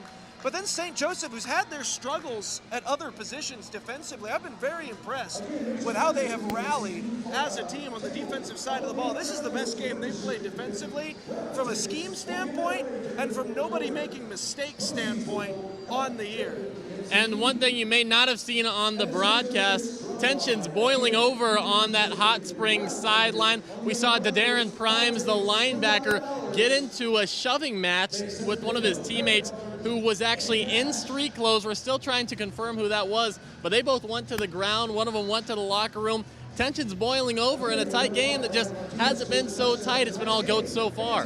Yeah, it's an emotional game, the game of football. It's physical, it's competitive, it's fast-paced. Sometimes things boil over like that, and especially when you look up at the scoreboard and things just aren't going your way, it's not necessarily uncommon, but it's something that drives coaches up a wall. When it happens, I can guarantee you the coaching staff not going to be having any of it, not too pleased with it. And thankfully for Hot Springs, it seems like after it happened, they seemed to cool the heads down, got back through, managed to calm everybody back down. We were getting high-five lines along the benches, so that I think they've gotten themselves back level mentally. The thing is going to be, you're still down 3 scores, so no matter how calm you've managed to get yourself, at some point you got to start putting points on the scoreboard, and there just haven't been any openings to that St. Joe defense. So we're going to see if they can get outside their own game in this second half and see if they can't target some of their big playmakers down the field. Hot Springs is going to have to beat St. Joe at St. Joe's game to end up with a W here in the second half. And you also got to get some stops too if you're the Wiseguys, because St. Joseph is pretty much driving down the field at will right now, and it's not just the reigning MVP Boo Smith. It's there's a lot of receivers that can do it. They're spreading it around. Ryan Martinez, Lorenzo Thompson, Otis Odom, they're all getting touches. Angelo Trujillo is doing a good job finding them. Oh yeah, he's just taking what the defense gives him. Hot Springs doesn't typically give up a great deal, but there's always at least a little bit of space, and Trujillo's been on the money here tonight. And when he's given his guys an opportunity at those 50-50 balls, it has been amazing how just absolutely on it those receivers are here tonight. Probably, again, we talked about the defense. This might be one of the best games that receiving core has played all year in a game where they're not necessarily creating the separation that they're used to creating. This is a team that relies on its speed a lot through a lot of weeks. That's why Boo Smith, normally one of the big-time receivers for this team, he's been held a little bit in check for his own numbers, but it's been those big, tall, physical guys that are just making plays. Coverage right on their hip. You know what? I'm going to go up. It's not a 50-50 ball. It's a 90-10 ball. That's the mentality that they seem to have here tonight. And if the Wiseguys are going to get back into it, expect some big plays from number 5 on defense, DeWanda Crockett. He already has a kickoff return on the year for a touchdown. He also has a pick 6 on the year. He's really explosive, and that starts on the defensive side if Hot Springs want to get back into this one. That's all for our Arena Game Day halftime report. Farron Feely, Riley Underwood, thank you for joining us. Stick around for the second half, and we'll be back for post-game.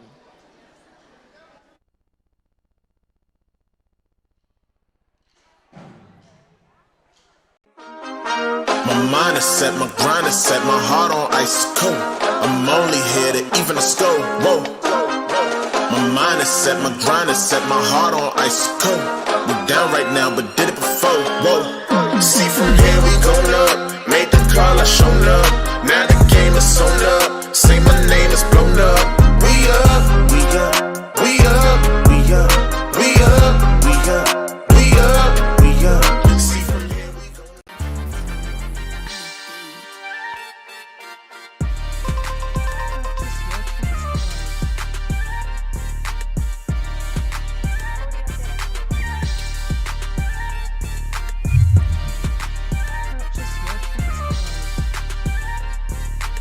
Oaklawn and Hot Springs is home to amazing weekends and unlimited possibilities. Is your Oaklawn having a big night at the tables? Or a day doing nothing at all by the pool? Is it great food and great friends in the Oak Room? Or complete solitude in the Astral Spa? At Oaklawn, it can be whatever you want. Plan your Hot Springs getaway at oaklawn.com now, because your weekend and your Oaklawn is waiting. This is my Oaklawn. What's yours?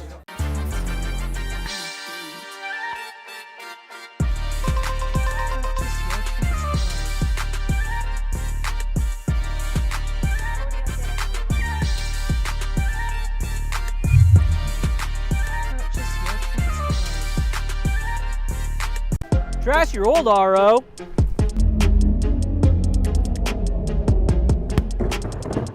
Score a touchdown with a new smart system.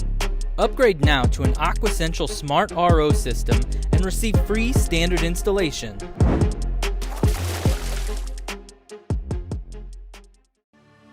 This season, gear up with EWB Co. your go-to for camouflage and outdoor apparel, built for the hunt and beyond. Shop now at www.ewbco.shop.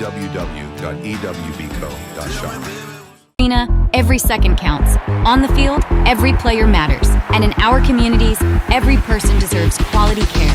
That's why Healthy Connections is proud to be the official medical provider of the Hot Springs Wiseguys, supporting the team and you.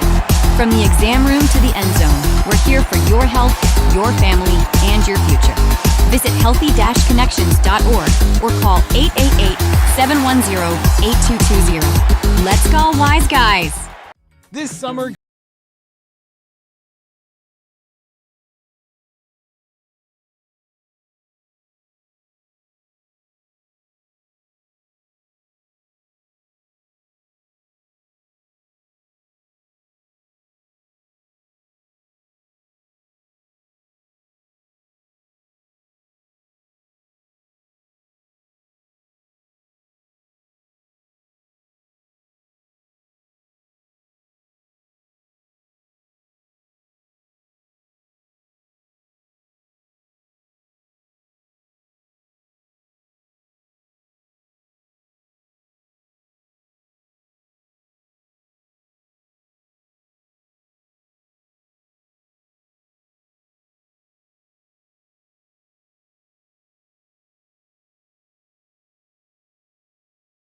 Bob with Culligan Water. Your family deserves the best water, and Culligan is here to help.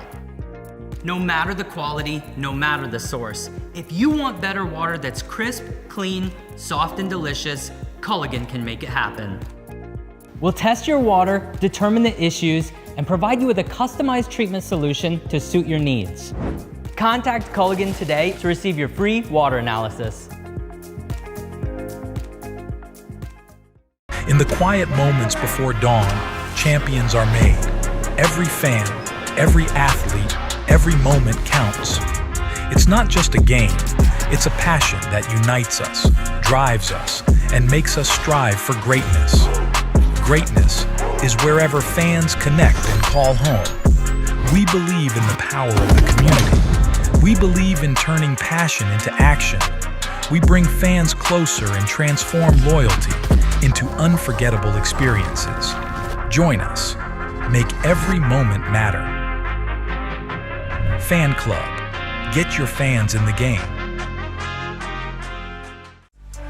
Welcome to the Arena League, where it pays to be a loyal fan.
Set my grind is set, my heart on ice cold. I'm only here to even a score. Whoa. My mind is set, my grind is set, my heart on ice cold. We down right now, but did it before. Whoa. See from here we going up. Made the call, I shown up. Now the game is sewn up. Say my name is blown up. We up, we up, we up, we up, we up, we up, we up, we up. See from here we go.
Bronco fans in the house. Oh, that's what it is.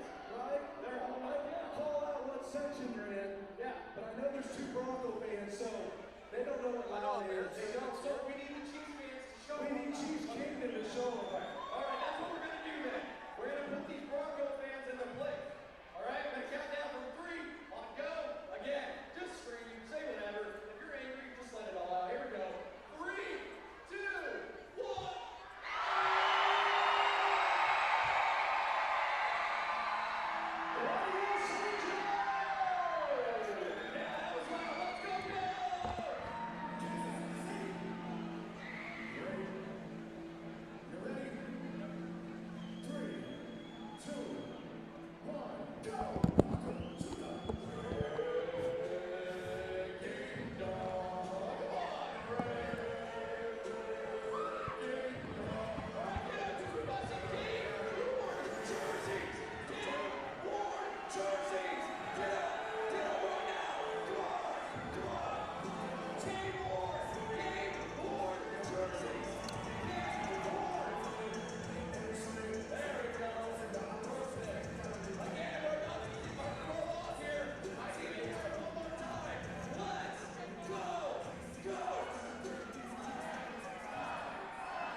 Coming out of halftime, about the start of the second half here in St. Joseph, Missouri, and a halftime score of 26-6 by Arena League standards. I'd say, Aaron, pretty low-scoring affair for one half of football, 26-6. But good news for the home faithfuls that the Goats find themselves with that 20-point advantage. And we knew the story coming into this one was going to be about the speed of St. Joe versus against that really stout defense of Hot Springs, and which one was kind of going to give in. And we knew right away from the first 3 drives of St. Joe, all 3 ending in touchdowns. Scoring for both teams slowed down in the second half. Just a lone touchdown, 6 points for St. Joe, scoreless in the second quarter for Hot Springs. Their lone touchdown coming on a 30-yard bomb from Ambrose to Brown for 30 yards. But, I mean, outside of that, really, it's been all St. Joe in this one. We've seen some tempers flaring a little bit, and now you're coming into the second half. Still plenty on the line for both of these teams, and we'll see the Wiseguys with the football first. But, right now, we're talking about a team in the first half that had their bench kind of have a little bit of a brawl, some friendly fire in the midst of that game. That it was just one of the more bizarre things that we have seen. And to me, I think it's about on this first drive. How do you come out and respond? Not only to that, but also being held to just 6 points in the first half and knowing that the way that this Goats offense can really just get on a streak and all of a sudden really put the route on you. How do you respond? I guess we're going to find out here at this first drive, start the third quarter. Yeah, it's gonna be a real gut check here early on for this Hot Springs offense, who has just been held absolutely in check by this St. Joe defense. The real matchup that everyone was excited to watch was, of course, going to be that St. Joe offense against the Wiseguy defense. But, man, the other side of that equation, when Hot Springs has had the ball, it has been almost incredible to watch this St. Joe defense do their best Wiseguys impression here tonight. And we'll see if Hot Springs can't start to lean on that physicality a bit to climb back into this ball game.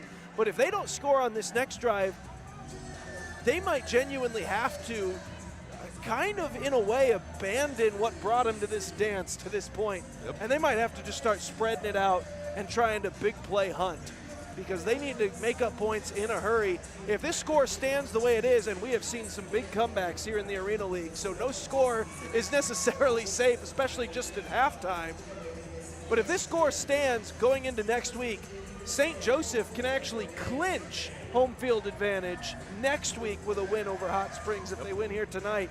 So for Hot Springs, if you can just catch a split, you've still got the edge heading into the final week of the season.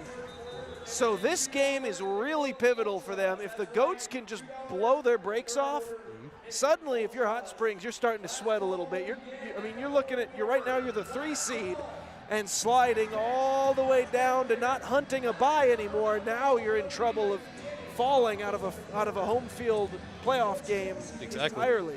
Yeah, I mean, that was kind of the thing in this game, was going to be which side put the pressure on the other side first, and it was St. Joe without a doubt, and they've ride that wave of momentum here with that 20-point lead to get us started here in the third quarter. Again, winning the toss and deferring was Hot Springs, so we'll see the Wiseguys out on offense first. We'll see the St. Joe team out on defense first, and let's give some love to this defense without a doubt, holding Ambrose to just 80 yards through the air and that one touchdown. He finishes 9 of 19 through the air. He started the game red hot, 7 of 9, 64 yards, and then that touchdown, a 30-yard bomb to Terrell Brown. And then since then, he closed in the second quarter going 2 of 10 for 16 yards and no touchdowns. In the defense, 5 collected sacks for St. Joe and 4 total turnover on downs. That fifth one there at the end was kind of the end of half as they went for the Hail Mary, did Hot Springs, and it ricocheted off the video board here in-house in the Civic Arena.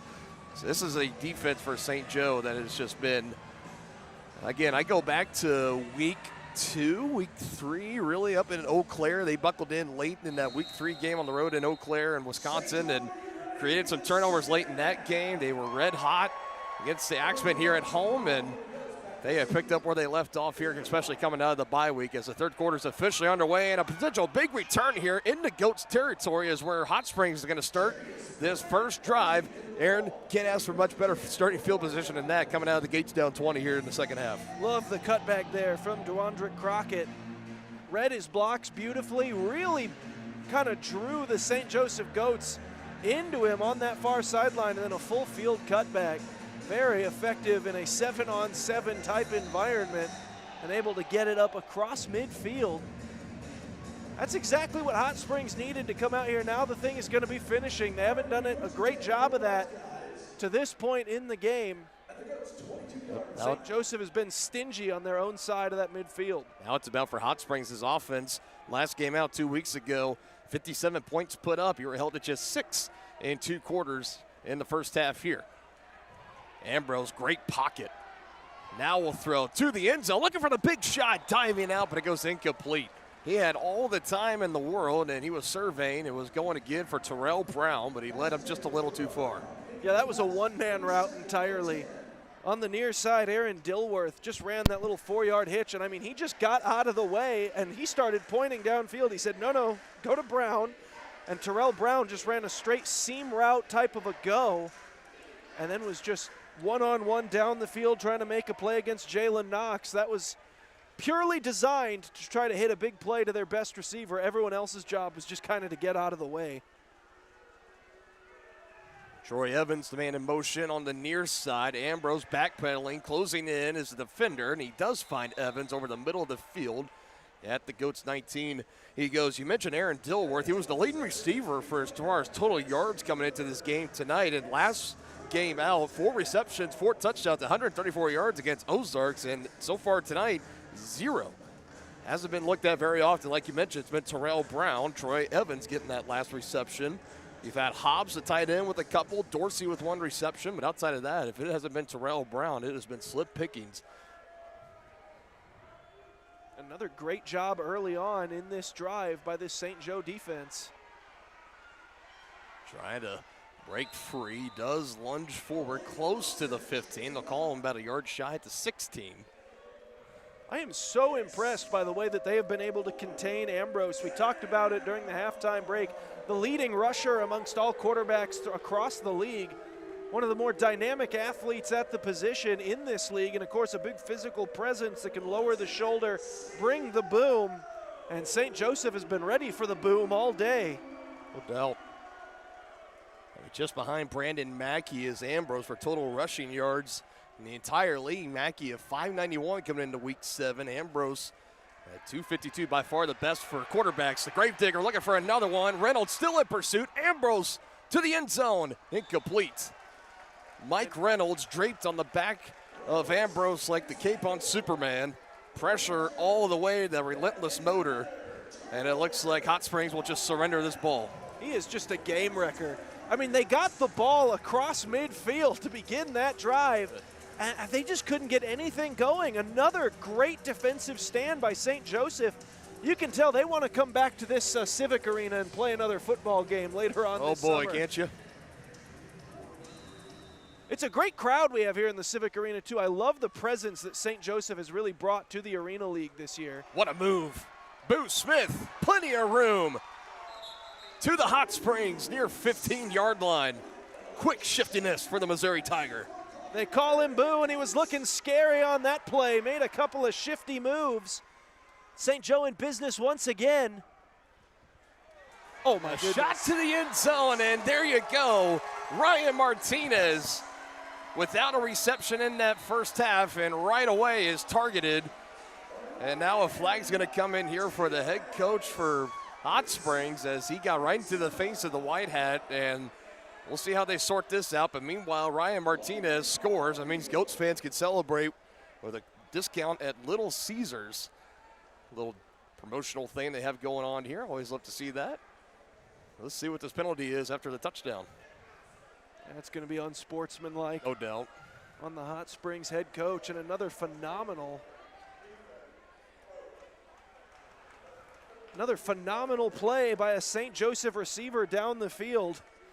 We talked about how Trujillo has done such a good job spreading the ball out between his receivers, but the thing is, they've made it really easy to do that because no matter who he's thrown to, they've just made spectacular play after spectacular play. It's been unbelievable.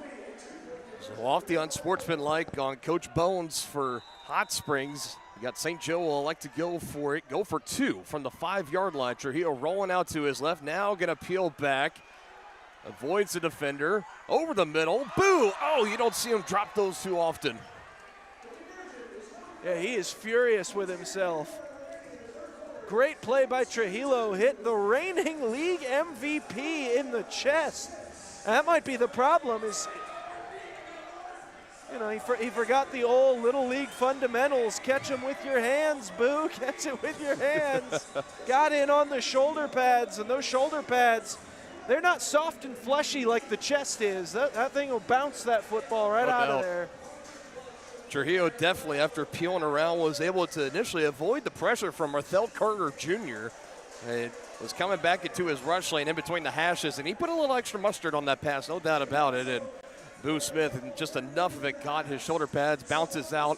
One thing I know about Boo, though, and I'm sure you know it as well as every Goats fan has been watching along, knows that whenever he kind of makes a mistake like that, he usually, not too long after, he'll come back around at his next chance, and he makes a big play. So we'll wait and see what happens there. 32-6 now the score. St. Joe really starting to get a strangle grip on this ball game here. Not only leapfrog Hot Springs in the standings, and then they can go down to Arkansas next week with the win, pretty much sync up not only that home playoff game, but then be right into contention of maybe some home field advantage for the playoffs. Still a lot on the table for both of these teams, and as of right now, at this mark, 10:41 to play in the third quarter, it has been the Goats of St. Joe that have come out and have taken it. Hot Springs looking for an answer. On the return at his 5, able to break some tackles, wrapped up at the shoelaces and not going to get far. Jarius Burnett finishes it off on the return from Jordan Smith. Smith did have the lone interception early in this game, had a great return. And he's got the return there on the throw off. 1st and 10, just past the 5-yard line. Now you really feel like this has got to be some kind of answer. Some scores got to be put up here. You cannot end this drive without really having any points. Did we just have a referee doing the soldier boy on the field? I love it. And here's the thing. The St. Joe Goats know that you're going to try to hit Brown. He's been the guy all day. Do the Wiseguys have a game plan to try to sneak someone else out there and beat St. Joseph with an unexpected way? Who's it going to be? We'll see. Ambrose out of his hands quickly. Terrell Brown. Well, I mean, gain of some minimal yardage there. But, I mean, they have been a little over-reliant on their big two playmakers right now. It's been Ambrose running, and it's been Brown when they go to the air. And St. Joseph is just ready for that right now. Might need to get into your bag of tricks and get creative. And now it was kind of a little bit of confusion pre-snap. Now pressure comes for St. Joe. Throw over the middle, caught by Brown. And he fumbles the ball, and the whistles will come and say he was brought down at midfield. So Ryan Martinez will stop on the potential scoop and score return. And a big gainer here for Hot Springs. Well, what do I know? I guess they're just going to keep feeding Brown regardless and just hope that even if St. Joe knows it's coming, well, they still have to stop it whether they know it's coming or not. There's no better feeling in football when you run the same play and you give it to the same player and you know the defense knows who's going to get it and they still can't stop it. It's one of the best feelings. And really to the most success of the offense tonight, it has been just that, Ambrose to Brown. He's gone to Brown the first 2 plays. Now he'll pump it here and just dump it off to Hobbs, his safety valve. Avoids the sack, but it's going to be a big loss regardless. 5+ yards going to be backed up on this play. Bojo's to Weifel. Then on the stop to hop Hobbs in his tracks, as well as John Gregory. Yeah, and laid the boom with that second hit. And you talked about it, a major loss here for Hot Springs. Might have been better off just dropping that football, but I don't think he necessarily knew how well St. Joseph was covering behind him. Always a little tougher in the heat of the moment to know I should just let this one fall, but definitely would have been better.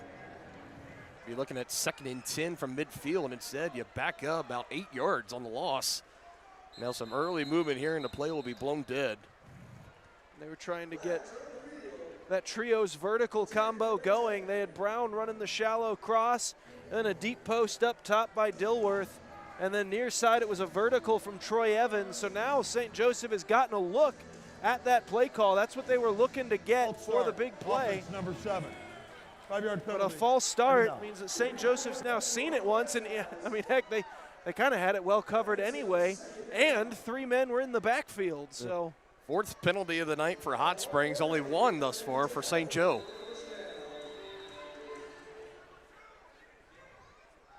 So even further, backed up, getting further and further from the initial line of scrimmage that was once in midfield. Now Ambrose will take this snap at his own 5, and pressure coming. Malik Wilson gets another sack. He's going to start claiming real estate in that backfield with how often he's been in there tonight. This has just been wild. I mean, absolutely remarkable to watch from this St. Joseph pass rush. Last year, it was mostly the defensive backs that were doing most of the damage for the St. Joe defense. This year, I mean, they've completely flipped the identity of that defense around. And yet, to an extent, the defense has taken a step back. But when they have had big plays and risen to the occasion, it's been mostly that front. That defensive line has just played spectacularly. And here on 3rd down and the entire length of the field just about, no Mike Reynolds on the field, going with a finesse trio up front. Going to move the coverage back. Ambrose from his own end zone, waiting for something. Now fires down the field, 3-on-1 coverage, and still coming down with it. Touchdown, Hot Springs, Aaron Dilworth. What a time for your first catch of the evening. An ill-advised throw from start to finish, and one of the greatest catches we've seen, and we've seen a lot of great catches thus far on our broadcast this year. Aaron Dilworth, oh my goodness. And again, those like 3rd and long, 4th and long type of scenarios for the St. Joe defense just continues to be their kryptonite. Well, and you can't play it any better than that. No, you can't. Good throw, good location, 3-on-1 coverage. It doesn't matter for Dilworth. He came down with it, high pointed it. Again, his first catch of the night, the leading receiver was held without a catch, very minimal targets in that first half, and he makes his presence known here in the 3rd. Much needed for Hot Springs, and now the conversion to go along with it. Back to Terrell Brown. Well, Aaron, at least on the big play, they didn't go to Terrell Brown. I think they finally found Dilworth. They dialed it up. Yeah, well, number 1 instead of number 11. Yeah, Brown was trying to run the deep crosser. That was well picked up by St. Joseph. He decided to just give his leading receiver on the year a chance at a 50-50 ball, but the issue was when he released it, it certainly looked like there was going to be issues, as there were 3 St. Joseph goats splitting rent with Dilworth in a 3-square-yard radius up the field, and he just went right over the top of Ryan Martinez, lost him in the end zone, and then somehow, even while hitting the ground with a defender ripping the ball, he just managed to cling it to himself, I believe pinning it to his shoulder pads and keeping his hands on that ball. That is an elite number 1 receiver type play. Odell. To go keep your team alive. And he had the big game last time out 2 weeks ago before the bye week. 4 receptions, 134 yards, 4 touchdowns against the Ozark Lunkers. The win for the Wiseguys to move them to 3-2 coming into this game tonight as they split the regular season series with Ozarks. And took a while for Dilworth to get involved in this game here tonight, but he makes, again, one of the web gem plays so far of the ball game. Done much better than getting that touchdown catch in 3-on-1 coverage, as this throw is going to go out of bounds into the Hot Springs bench. And I'm not sure. I can't tell if it was close enough, if somebody didn't reach over, if it was going to hit the top of the wall. It might have been on a trajectory to hit the top of the wall, and that would have forced St. Joseph to go try to play it. So maybe an ill-advised decision by a staffer there for Hot Springs to reach over the wall and grab it, because that'll give St. Joseph the ball at midfield.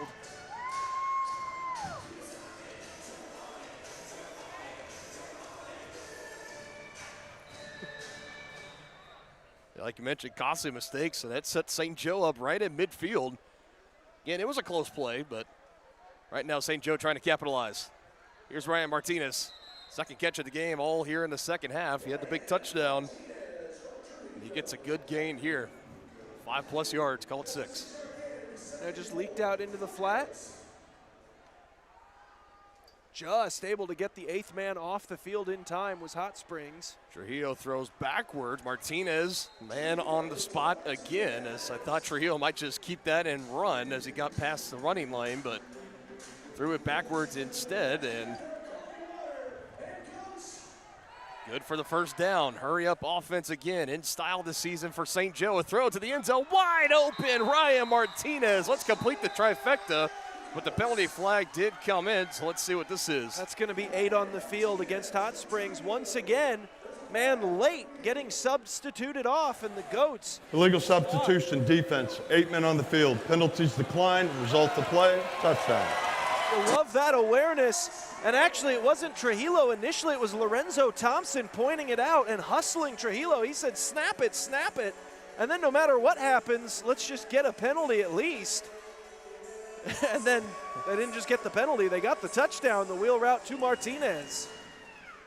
And it is all smiles, all dancing, all fun here in St. Joseph, Missouri. How about 4 catches, 43 yards, and 2 touchdowns?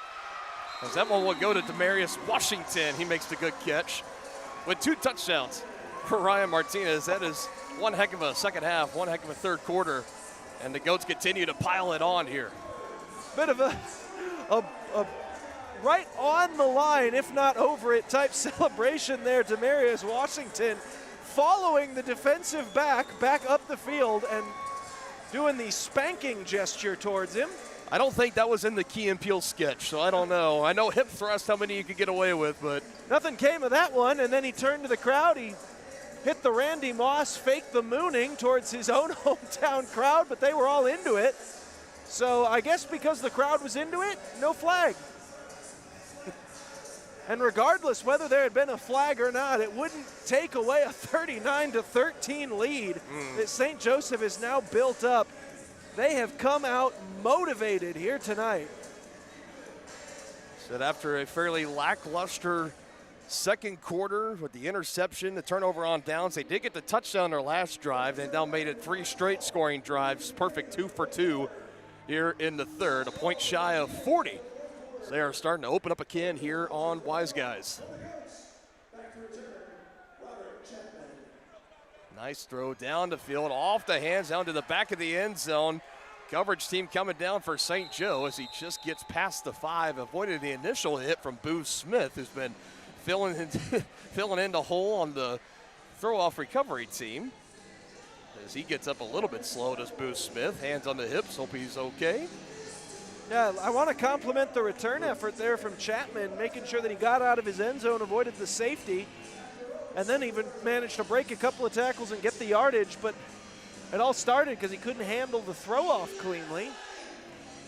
So I guess in the end it just comes out in the wash. Call it a wash, why not?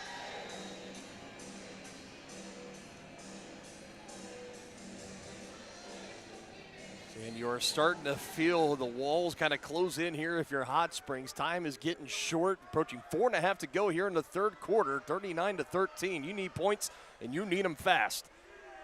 Pressure again on Ambrose, and he just fires it into the stands. Unfortunately, not an eligible receiver up there, but a nice souvenir for the fan nonetheless, as he was pressured immediately on the snap.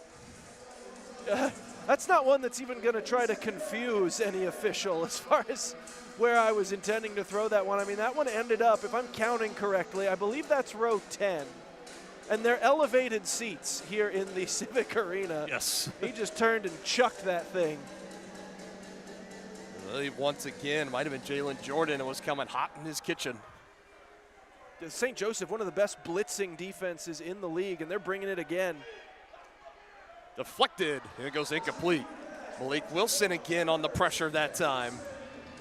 They are incredible at the timing on these blitzes. There's just no answer Hot Springs seems to have. You could tell it is overwhelming Hot Springs in this offense tonight. It is completely throwing them off their course.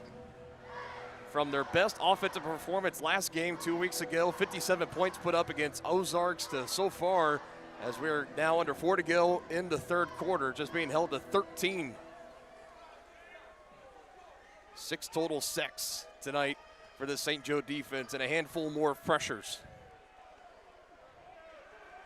More time for Ambrose, down the field for Dilworth, and it's intercepted. Ryan Martinez, it was overthrown.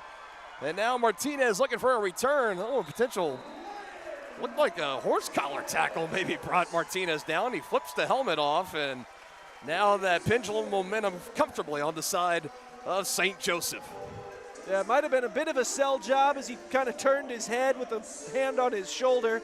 I appreciate that. Try to get what you can, but now a flag comes in well afterwards, as some Hot Springs players were having words with the officials.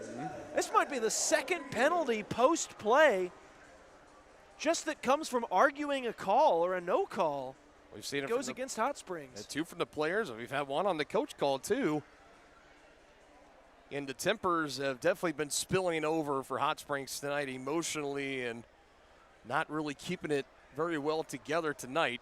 We mentioned in the first half, there was a brawl over at their bench, some players getting at each other. It took a while to break up, some players and coaches getting in the middle. After the play, unsportsmanlike, offense number 1, 15 yards added to the end of the run, first down. So they give that penalty to Dilworth, again, the intended receiver on that play, as he was well overthrown. And Ryan Martinez, a nice over-the-shoulder catch for the INT, and Dilworth trying to voice his displeasure, maybe feeling like there was some kind of penalty or something that should have been called there, but officials very sternly disagree. And now the offense for St. Joe back out on the field as Trujillo will look to throw, and he does, and he finds his man Boo Smith, who gets taken right into the wall, but not before picking up a first down. Yeah, Roderick Trapman tried to rip the ball out afterwards, but they'll say Boo Smith had it long enough.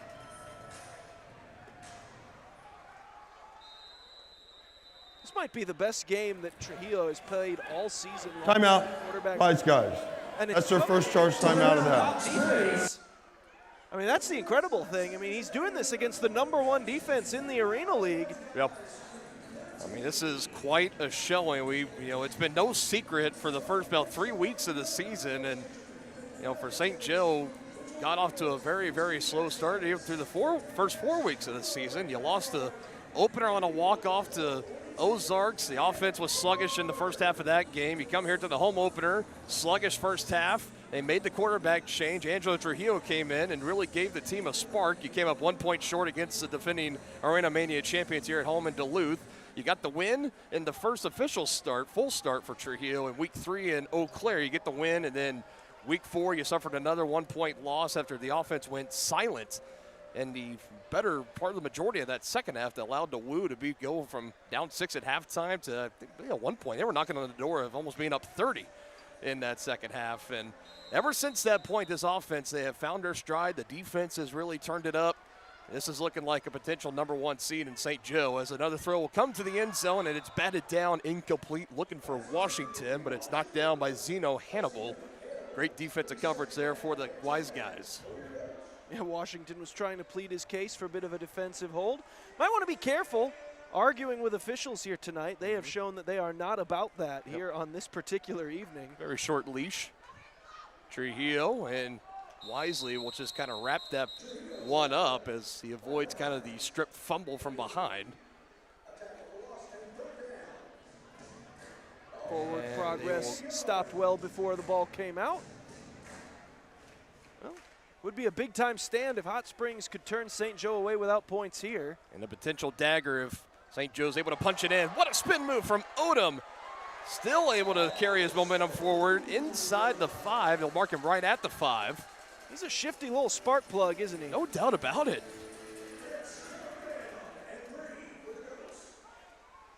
Gotta have it here, Trujillo. End zone, and it's incomplete. Had it to Jamal Williams. Would have walked right in for the touchdown. Second drop of the game for Williams. Does have a catch for a touchdown here tonight, but Jamal Williams, the tight end, 6'5", 230 out of Central Methodist College, and he is a receiver that he's been active at certain points this season. I believe back in week 3, probably would have been the last time that he was active here. The Goats are in the 3rd game of what has been a 3-game homestand for him over the last month of action, and I don't recall Williams being active for any of the previous 2 home games, so it's been a little bit. He's had 3 targets tonight, 2 drops. He does have that 1 touchdown, but he would have had touchdown number 2 there if he was able to hold on to it. Goats still controlling lead, 39-13. Final seconds ticking away here. Could be the last play of the 3rd quarter. Ambrose from his end zone, pressured over the middle, and it goes incomplete, looking for Dilworth. Tight defense again from Ryan Martinez. This secondary for St. Joe has been zip block tight all evening long, and that is how the 3rd quarter comes to an end. 4s are up in St. Joe, 1 quarter away from back-to-back home wins for the Goats. Trying to get back to 500. They're currently 2-3. They have the advantage over the 3-2 Wiseguys. 39-13. We'll be back with you in the 4th quarter. Hey, it's Bob with Culligan Water. Culligan has been the most Jump Psychological Assessment in Progress. Subject 003, Jonathan J. Kabongo, 28, Tactical Fitness Trainer, Toronto, Ontario. Confirmed. What will follow is some simple word association. For example, I might say strength, and you might say rest.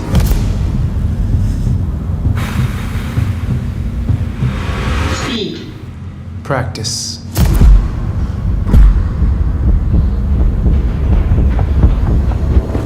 Defeat.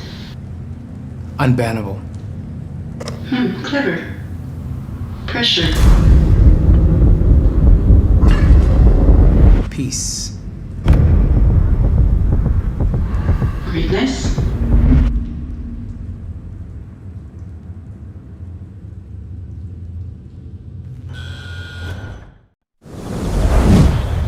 That's the spot.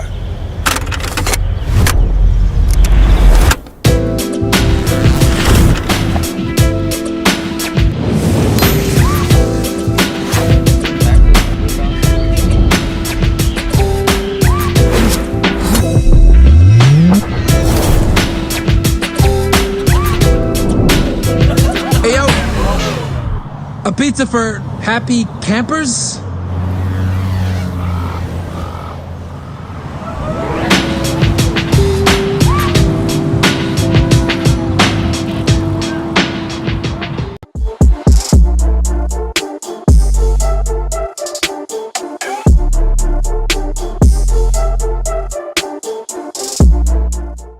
That first week of the playoffs, all 6 teams going to qualify. Top 2 teams have a bye week, so week 1 will be the bottom 4 or 3 through 6, however you want to look at it.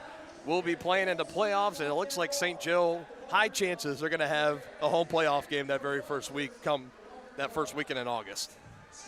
Yeah, obviously a win here goes a long way, but not to necessarily just assume that because you come out and look dominant this week that you're going to turn around and do this to the same Wiseguys team again next week. We've seen similar instances where that happened in this league and other leagues, and then that second game just totally flips on you. So it's going to be a lot of focus this coming week from St. Joseph to make sure that they can go handle their business in Arkansas, take care of Hot Springs again next week, and if you get that sweep, you've locked up a home playoff game, and then it's a matter of, well, what extra can you get as you then take on Eau Claire in that season finale up in Wisconsin.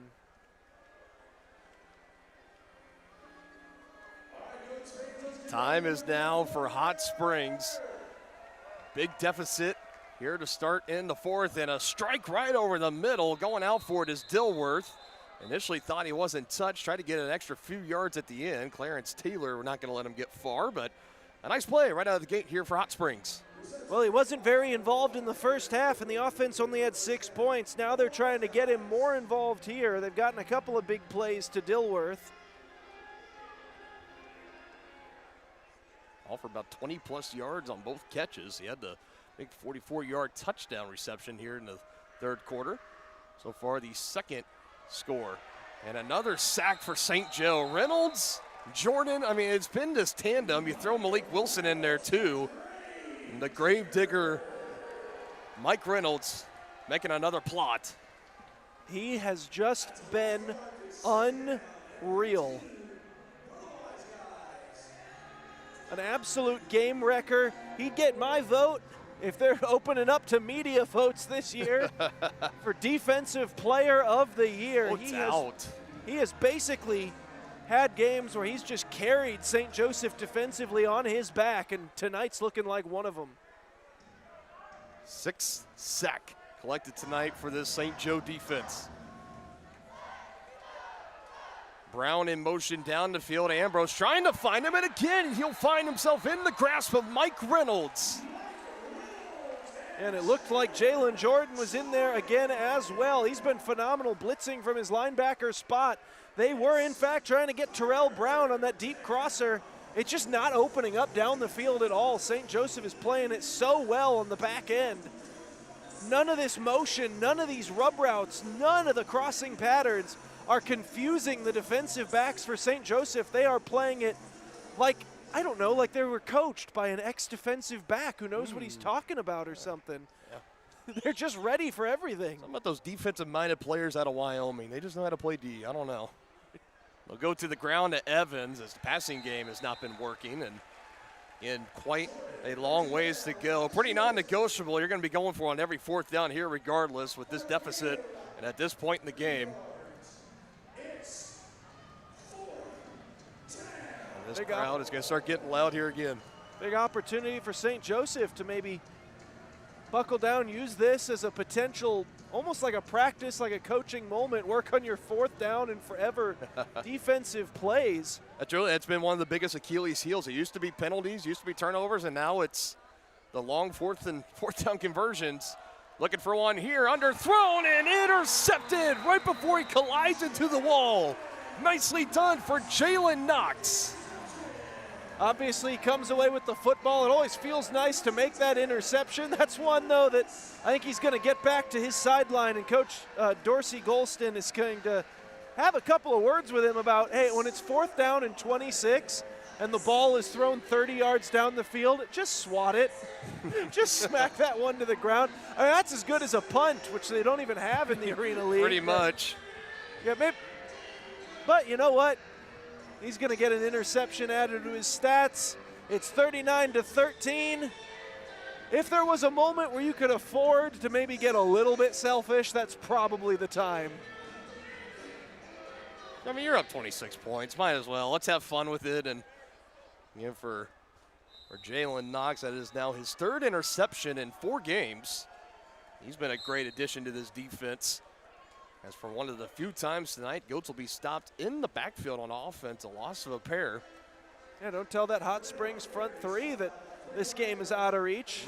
Playing hard on that play, and now stacking the left side of the Goats' offensive line. Utrio will immediately roll out and not going to be able to get away. He's wrapped up kind of German suplex backwards by Roderick Chapman, who got right on top of him on the rush. And now Trujillo is a little slow to get up, and he looks to be injured. Oscar Scott, the center, 83, is immediately calling to the training staff to come out of that bench over on the St. Joe side. And this is really the absolute last thing you want to see here. You're up big, 4th quarter, you're a little over 10 minutes to play in the ball game.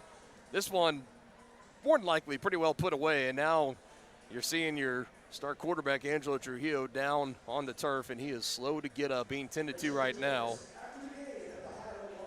And again on the play, Chapman came right in and immediately forced Trujillo to flush out to his left and was on him and kind of almost not quite exactly picked him up and spiked him necessarily, but like a German suplex, kind of brought him backwards, and he hit the ground a little rough, and he pops right up, puts the helmet on, and all indications is that he's going to stay in this game. I'm not necessarily sure I'm entirely enthused with that decision. Maybe if you're Coach Golston, this might be a time where you need to walk up to your player and say, hey, I love the spirit. I love the Warriors' enthusiasm. Now get off my field right now. Sometimes you have to protect the player from themselves. That looks like that's what they're going to do. And it looks like it'll be Ryan Martinez that will take over. Trujillo will trot back down the field, and it looks like his night, more than likely, probably going to be over.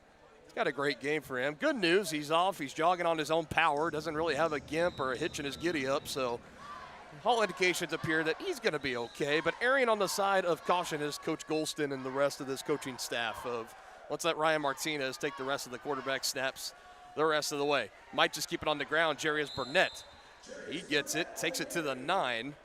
Looks like they might just surrender this thing. Or kill some clock. Well, no, all right.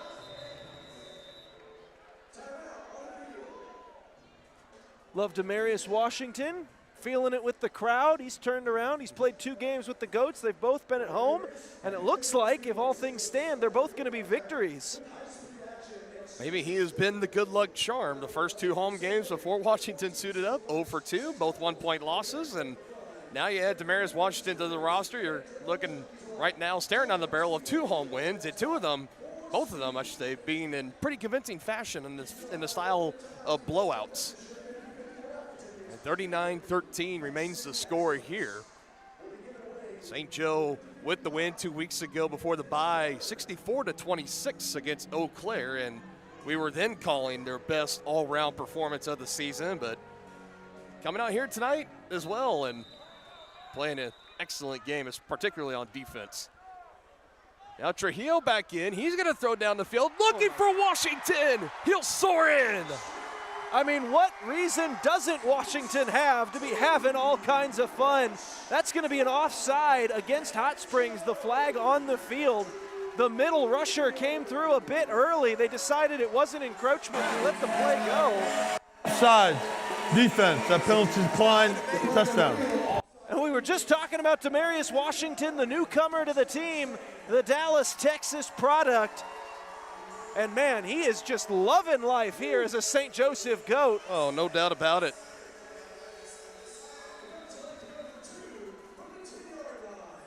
$73 yards and 2 touchdowns this evening for Demarius Washington. Goat's going to go for 2. Trujillo on the rollout to the end zone. Dangerous pass, and it will go incomplete. And now again pushing and shoving, and it's Washington chatting it up. I can't tell if that was 22, Jamin Williams, or Jordan Smith, number 21. Didn't quite exactly catch a number, but regardless, extracurriculars after the play was done, another flag is thrown.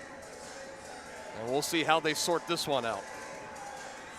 So 20, Jamin Williams, number 22, that's going to be, appears to be the culprit for Hot Springs.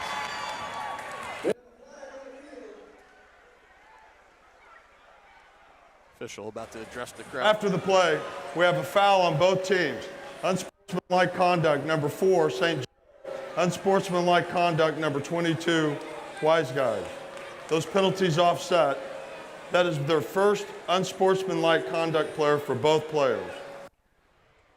Heads up, quick with the eyes there, Aaron, catching 22. In fact, was Jamin Williams. I kind of figured they were going to be going that way, seeing how this game has gotten a little chippier towards the end of saying we're going to assess offsetting penalties. Both of you get a slap on the wrist. Don't do it again.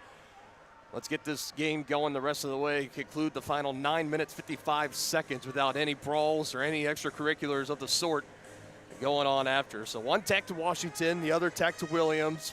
One more for either one. They would be ejected from the remainder of this game.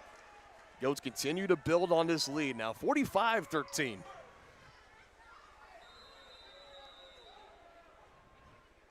As Thompson, the southpaw, Fires it in through the air and out of the end zone. On the return, Smith.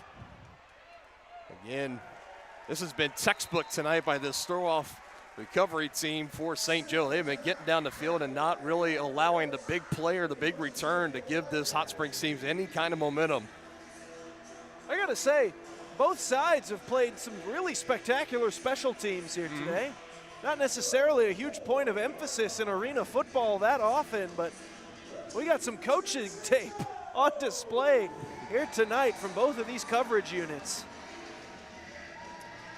We haven't seen a great deal in the way of missed tackles from either side. Really, the only thing that we're missing this game is a defensive touchdown for St. Joe. That's really, I mean, that's about it. Outside of that, they have been spectacular nearly across the entire board as another flag is going to come in after that play. Where it currently stands as a loss. The tackle for Jalen Jordan. We may have officially reached that point in proceedings. We're in a 45-13 routing. Might be a bit Personal foul, face mask, defense number 8, 15 yards, first down. We're going to get Jordan with the face mask penalty. Yeah, so never mind. It wasn't extracurriculars or any pushing and shoving. It was just your standard run-of-the-mill misplaced hand on a tackle. Of course, unintentional, of course, for Jordan. That tends to happen. It's a lot easier to kind of make it happen when you're wrapping up for a tackle than some might think, to accidentally get up there in the face mask and you get a little grip, that hook of the finger, flag comes out every time. 3:15 for the Wiseguys. They go to Terrell Brown, able to break a tackle, and that ball is punched out. Little peanut punch for my fellow Chicago Bear fan on the call there, and after all of that, it'll be recovered by Hot Springs.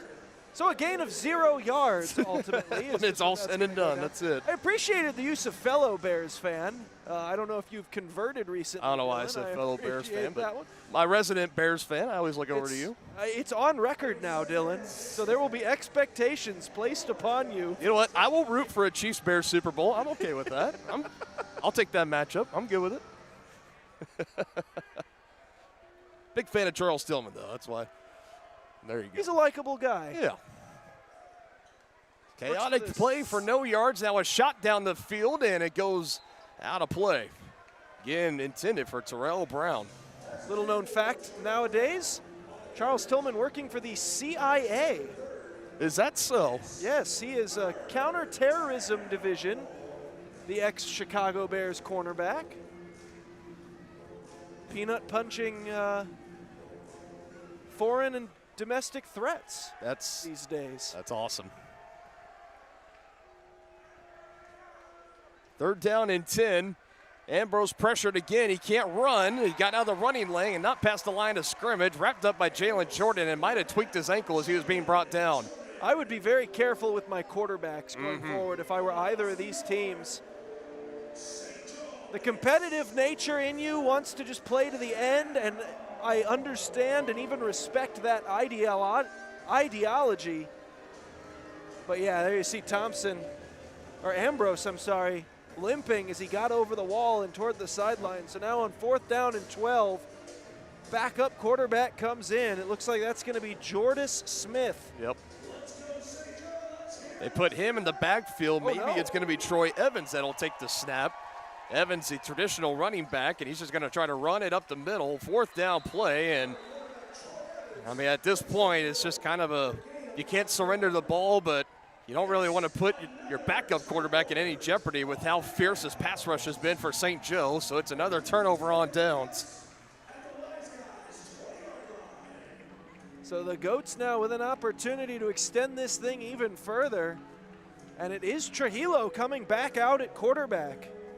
6 total turnover on down forced tonight. 7th, actually. 7th total turnover on down forced tonight by the St. Joe defense. Again, I'm kind of in the same boat with you. We're sitting here now, Sweet Caroline breaking out here inside the Civic Arena. 45-13, just under 6 minutes to go, and Trujillo still in the ball game and still taking shots, but this one is going to go too long and incomplete. I'm in the same boat as you. I'm still really surprised that they're keeping Trujillo in this game right now. I found the open security guard with that last pass. Yeah, I don't really know what the benefits of it would be at this point with 5.5 minutes left to go. He's already had an injury scare. I mean, they don't have a tremendously deep-filled roster in the Arena League. Nice pitch and catch there to Jamal Williams. Needed 10, got 11 on the yak. Obviously just a 17-man active roster, so you don't have a great deal of backup options to put in for everybody, but I mean, someone that's already almost tweaked something, I maybe might make an exception and find something to, well, that's going to be illegal. Hey, did he get past the line of scrimmage while he was still in the running lane? And again, he takes a shot there towards the end.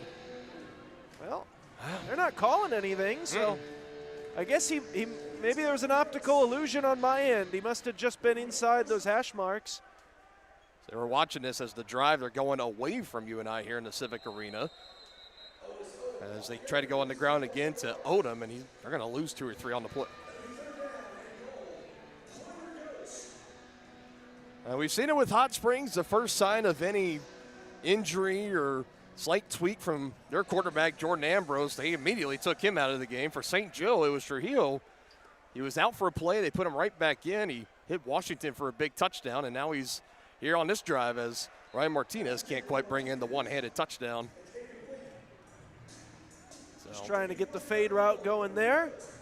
Well, at least they are trying to do that. It's a lot of quick hitters here for Trujillo on this drive, so at the very least trying to protect him in that way.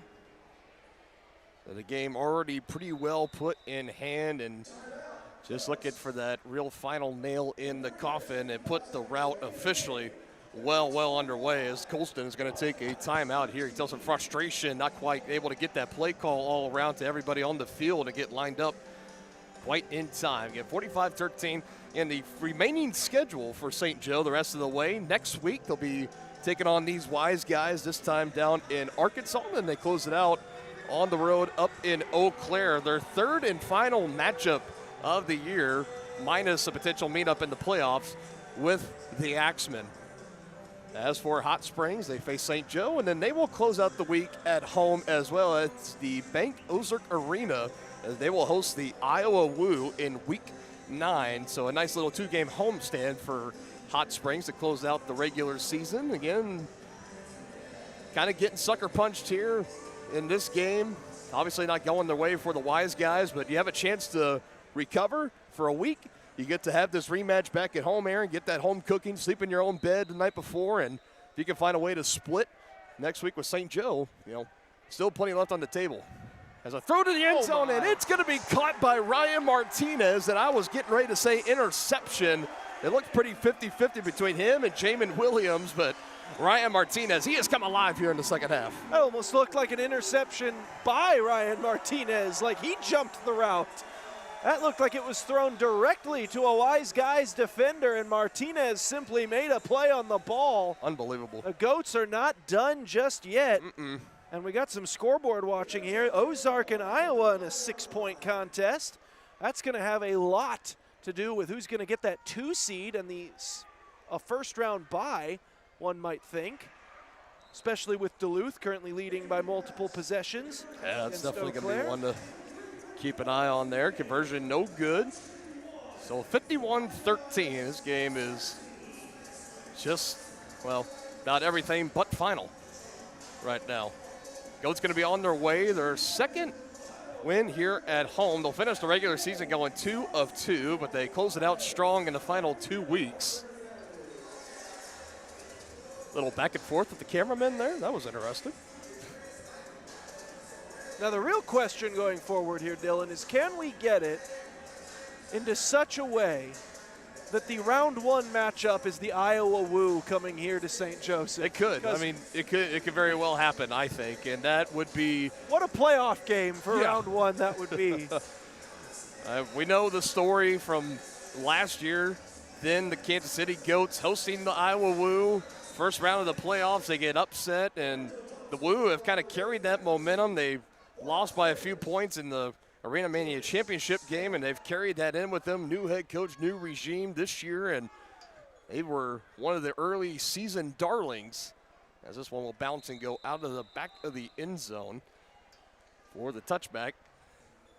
And now, I mean, we know every time whenever St. Joe and Iowa, when they get together, off just the last two matchups, the one in the postseason, the one in the regular season, the lone regular season matchup this season, it's spectacular, and it literally comes down to the final play. So if that's a first round matchup, I mean, look out, man. It's got the caliber of a championship game, but happening within the first round of the playoffs, that would be insane.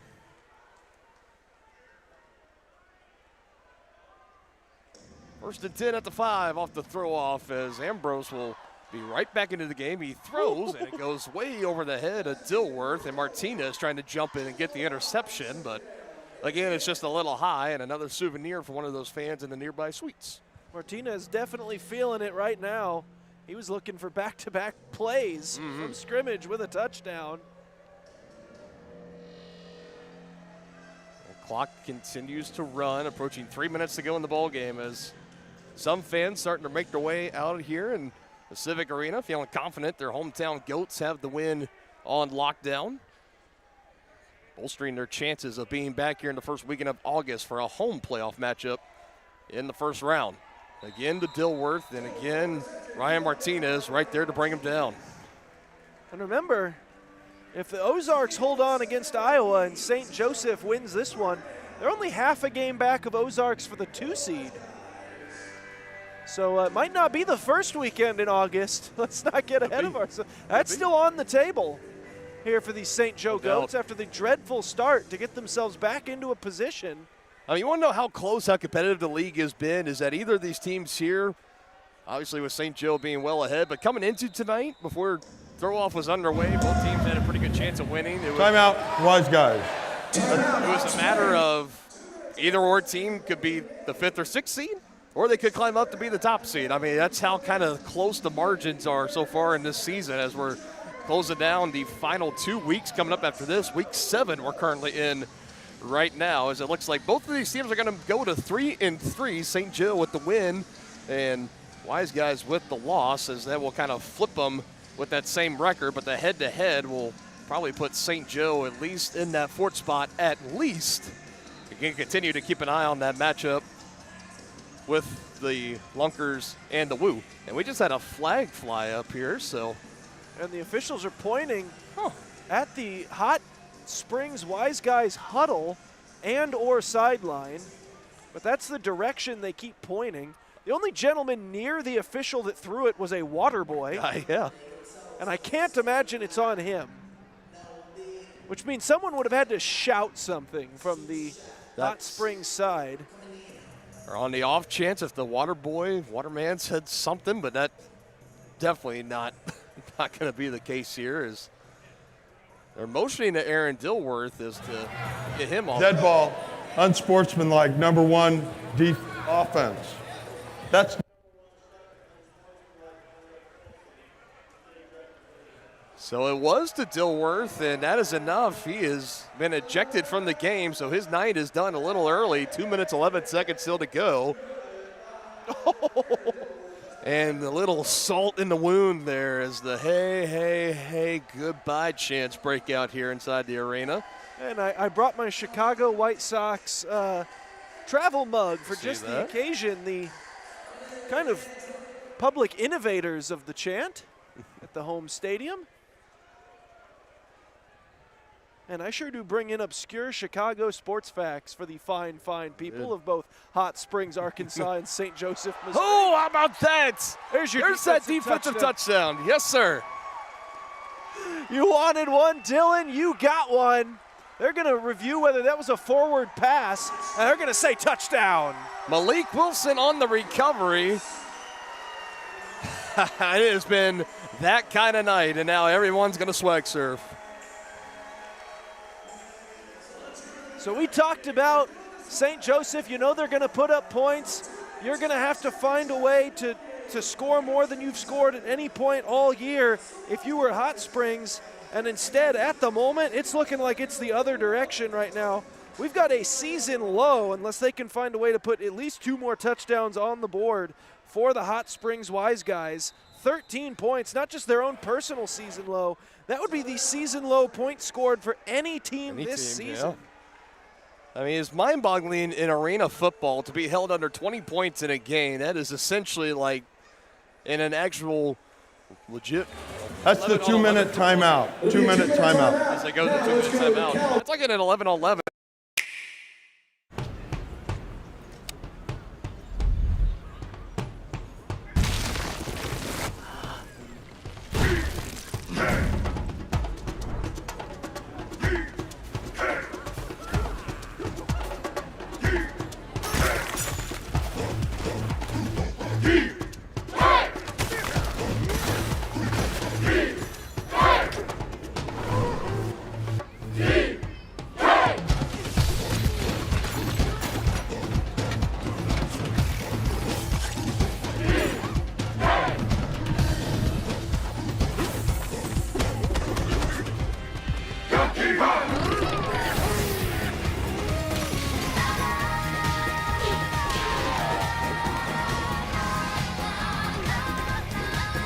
Unleash your inner Kong in Donkey Kong Bonanza. Rated everyone 10 and up. Only on Nintendo Switch 2.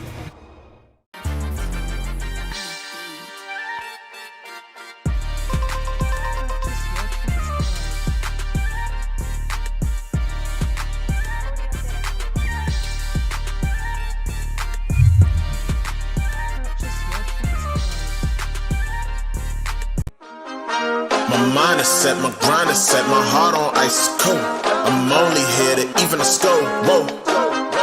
My mind is set, my grind is set, my heart on ice cold.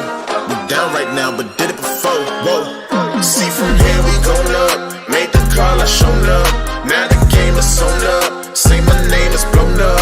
We up, we up, we up, we up, we up, we up. Points hung up tonight by St. Joe. Last 6 off the strip sack in the end zone for John Gregory. What a play in his Goats debut. And now they're going to go for the conversion here. It's in the hands of Boo. He can throw it, and it hits the back bleachers and comes down and goes incomplete. Boo trying to say it's live off the wall, but it's just a little bit too high to officially be off the live wall. So it stays right now just 57 points, 13 compared to all that's been put up for the Wiseguys. And you mentioned it, Aaron, before we went to that last break, that this track that Hot Springs is on right now, if it stays 13 points, that's going to be a season low total as far as points in the game, not just for them, but for the entire league. And again, what this Goats defense has been able to do tonight should not be overlooked. They have been phenomenal. Yeah, and obviously this is the kind of momentum that even if you're not able to get that first round bye, and I did misspeak earlier, it is actually not possible for St. Joseph to get the 1 seed because Ozark and Duluth will play each other again. So one of them is getting 5 wins and a tiebreaker over St. Joseph. But the 2 seed is on the table, even with all the miracles that would need to take place for that. But even if you don't get that, I mean, if you're a team that's looking at 4 consecutive wins heading into the playoffs and you're playing like this, I mean, that is some momentum that can absolutely carry you to a 3-game run through a postseason. And you're holding hardware at the end of that year. No doubt. I think everybody knew when St. Joe had started and they were at that 1-3 mark of, through the first 4 weeks. So we got the return looming up here. The best throw-off return of the night. Some broken tackles. How about this return here for Roderick Chapman? He takes it near midfield, and now flags will come in on the near side, so we'll put my thought on pause here for a little bit. Jarius Burnett losing his helmet. It was in the suite. He daps up some of the Goats fans. Yeah, they certainly were going to take his side on that one. Yeah. His helmet pops off. So he got into it with Carter on that far sideline, way away from the play. Yeah. I mean, the return was going over to the far side of the field, and this is all happening near side. So they'll get this one sorted out, but the point that I was alluding to, though, is that everybody knew, even after the 1-3 start, that this St. Joe team, they were a team that was very well capable. During the return, unnecessary roughness, return team, number 12. Penalty will be added onto the end of the run. 8th penalty of the night for Hot Springs. But everybody knew that St. Joe, they were much better than a 1-3 team, and that if they were going to be a one that got into the playoffs just barely, and it was still going to be a team. If you just had to play them in the first round, you were going to kind of just be like, oh, really? That's our first round draw. Everyone knew that, this was a great team, and they have really shapen up over the last 2-3 weeks or so. And I'll be curious to see, because that's been here at home. They got to go back on the road the last 2 weeks playing this Hot Springs team, and then the third matchup with Eau Claire. I'll be curious to see how they close out the regular season. But right now, I mean, they look as hot as a team as any here at this point in the season in the Arena League. Chapman on the design run up the middle.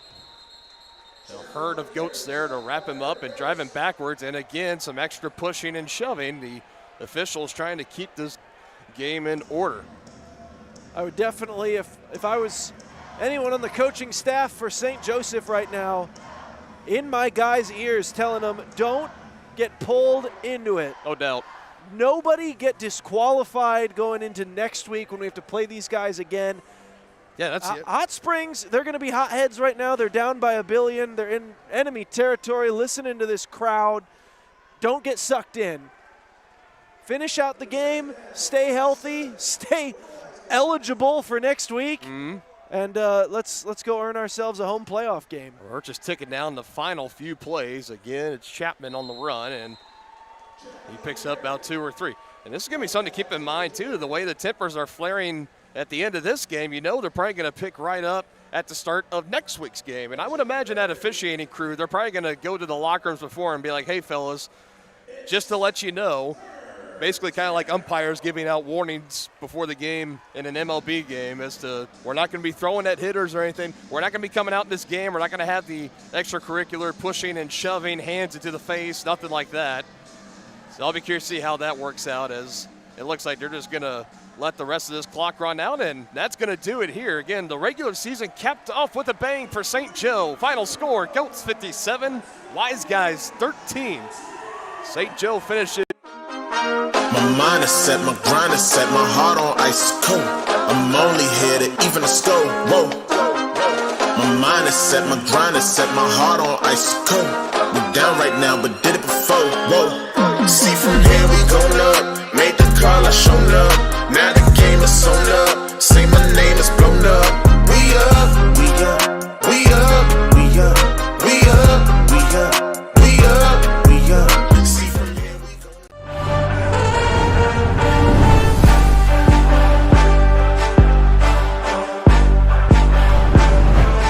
We don't take no L.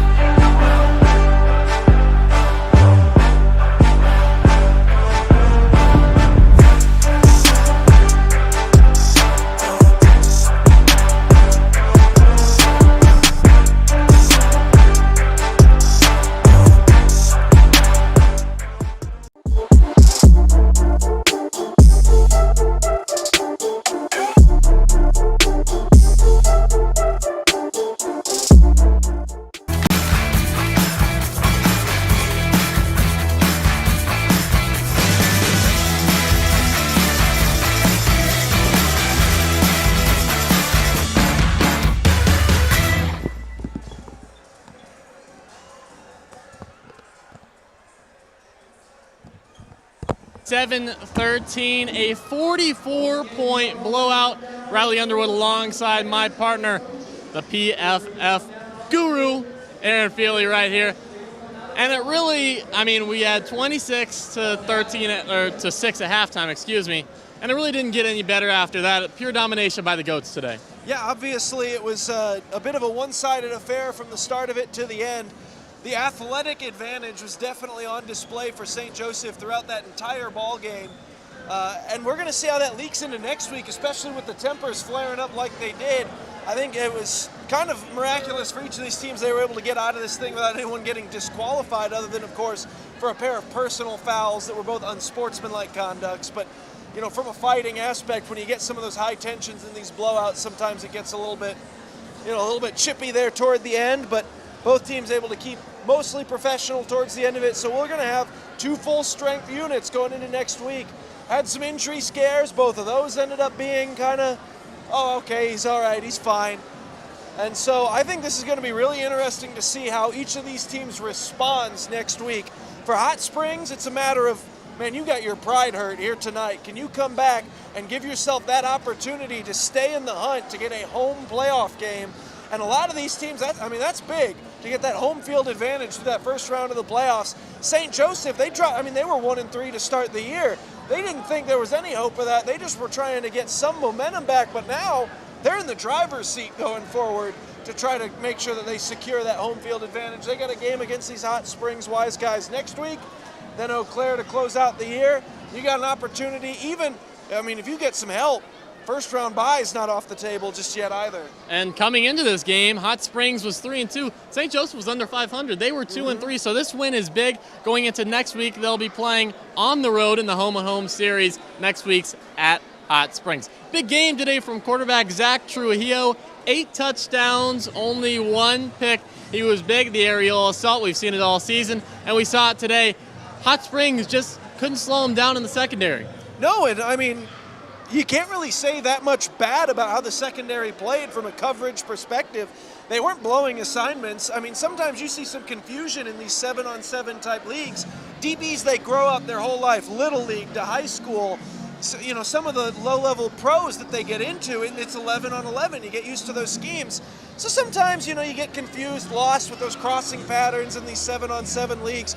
You didn't see any of that from Hot Springs. They were right on their guys.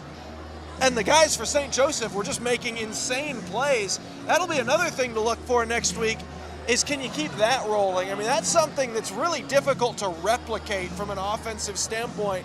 I think if I'm Hot Springs, that's something that as a defensive coach, I go to the film, I say, all right, look guys, this sucks. It's unfortunate that this happened, but the odds of it happening 2 weeks in a row, not great. So don't hang your heads, don't go into the week thinking, oh man, we're gonna have to go through this again.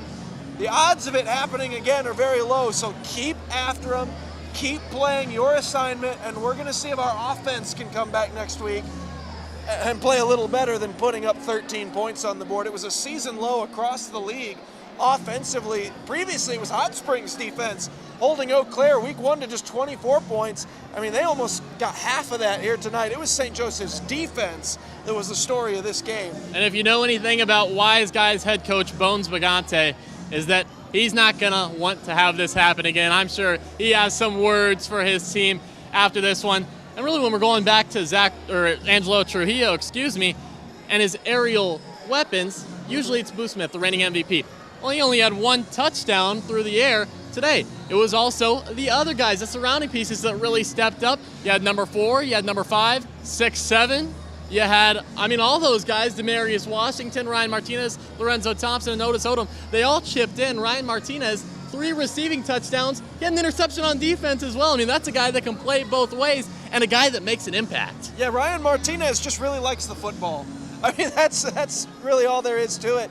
I've been really impressed as well with Demarius Washington. You mentioned him, number 4. He's only been on the team for 2 weeks. They've both been home games, and they've won both of them. He's got all the reason in the world to think that this is the most fun league he's ever been a part of. He joins the league, he joins this team. They've got turned around from 1-3 to 3-3. Destiny in their own hands, all the momentum in the world. We saw him dancing between plays. He's out there having fun with the crowd, and then at the snap of the ball, he catches a full field length touchdown. He's having a ball. You mentioned Lorenzo Thompson. They've got, last year it was Boo Smith, early, often, squeezing a couple in the middle. This year they are spread out on the playmakers that they can go to with the football. And the downside to their team has definitely been that their defense took a huge step back this year. Not tonight, though. Tonight, their defense got after it. And coming into the game, Hot Springs, of course, the best scoring defense in the league didn't hold up tonight. The best scoring offense did hold up tonight in St. Joseph. And the way that the Wiseguys usually score is on the ground. Jordan Ambrose leads the league as a quarterback in rushing yards and rushing touchdowns, sitting right behind MVP, front runner maybe, Brandon Mackey of the Lunkers, but he really couldn't get anything going on the ground today. Mike Reynolds, he had 3, maybe 4 sacks, one of those a strip sack that ended up in a touchdown at the end. And it all started, I would say, with the pass rush, because a lot of times he's just taking the QB draw and going forward. He didn't even have time to stop because the defenders were already on him. No, yeah, I wouldn't put any of this on the quarterback play for the Hot Springs here tonight. A phenomenal athlete back there. And like you said, Ambrose just had no space to operate. The front three, and not just the front three, who were dominating in their own right, every time St. Joseph brought a blitz, it felt like it was getting home. It was incredible the way that they were playing up front. I think, personally, this has been the best defensive performance I've seen from them all year. I don't know if they'll be able to replicate it going forward, but they've got a defensive-minded head coach that certainly would love to see them replicate this as often as possible. If they play like that heading into the playoffs, I don't care if it's the Ozarks, I don't care if it's Duluth. I don't know that there's a team that's going to be able to stop St. Joseph if their defense shows up like that on a week-to-week basis. And along the sidelines on the Wise Guy bench side, it was a little bit of a scuffle between Darren Primes and Quay Hicks. Quay Hicks was in street clothes, but they went to the ground. I mean, the poles went flying.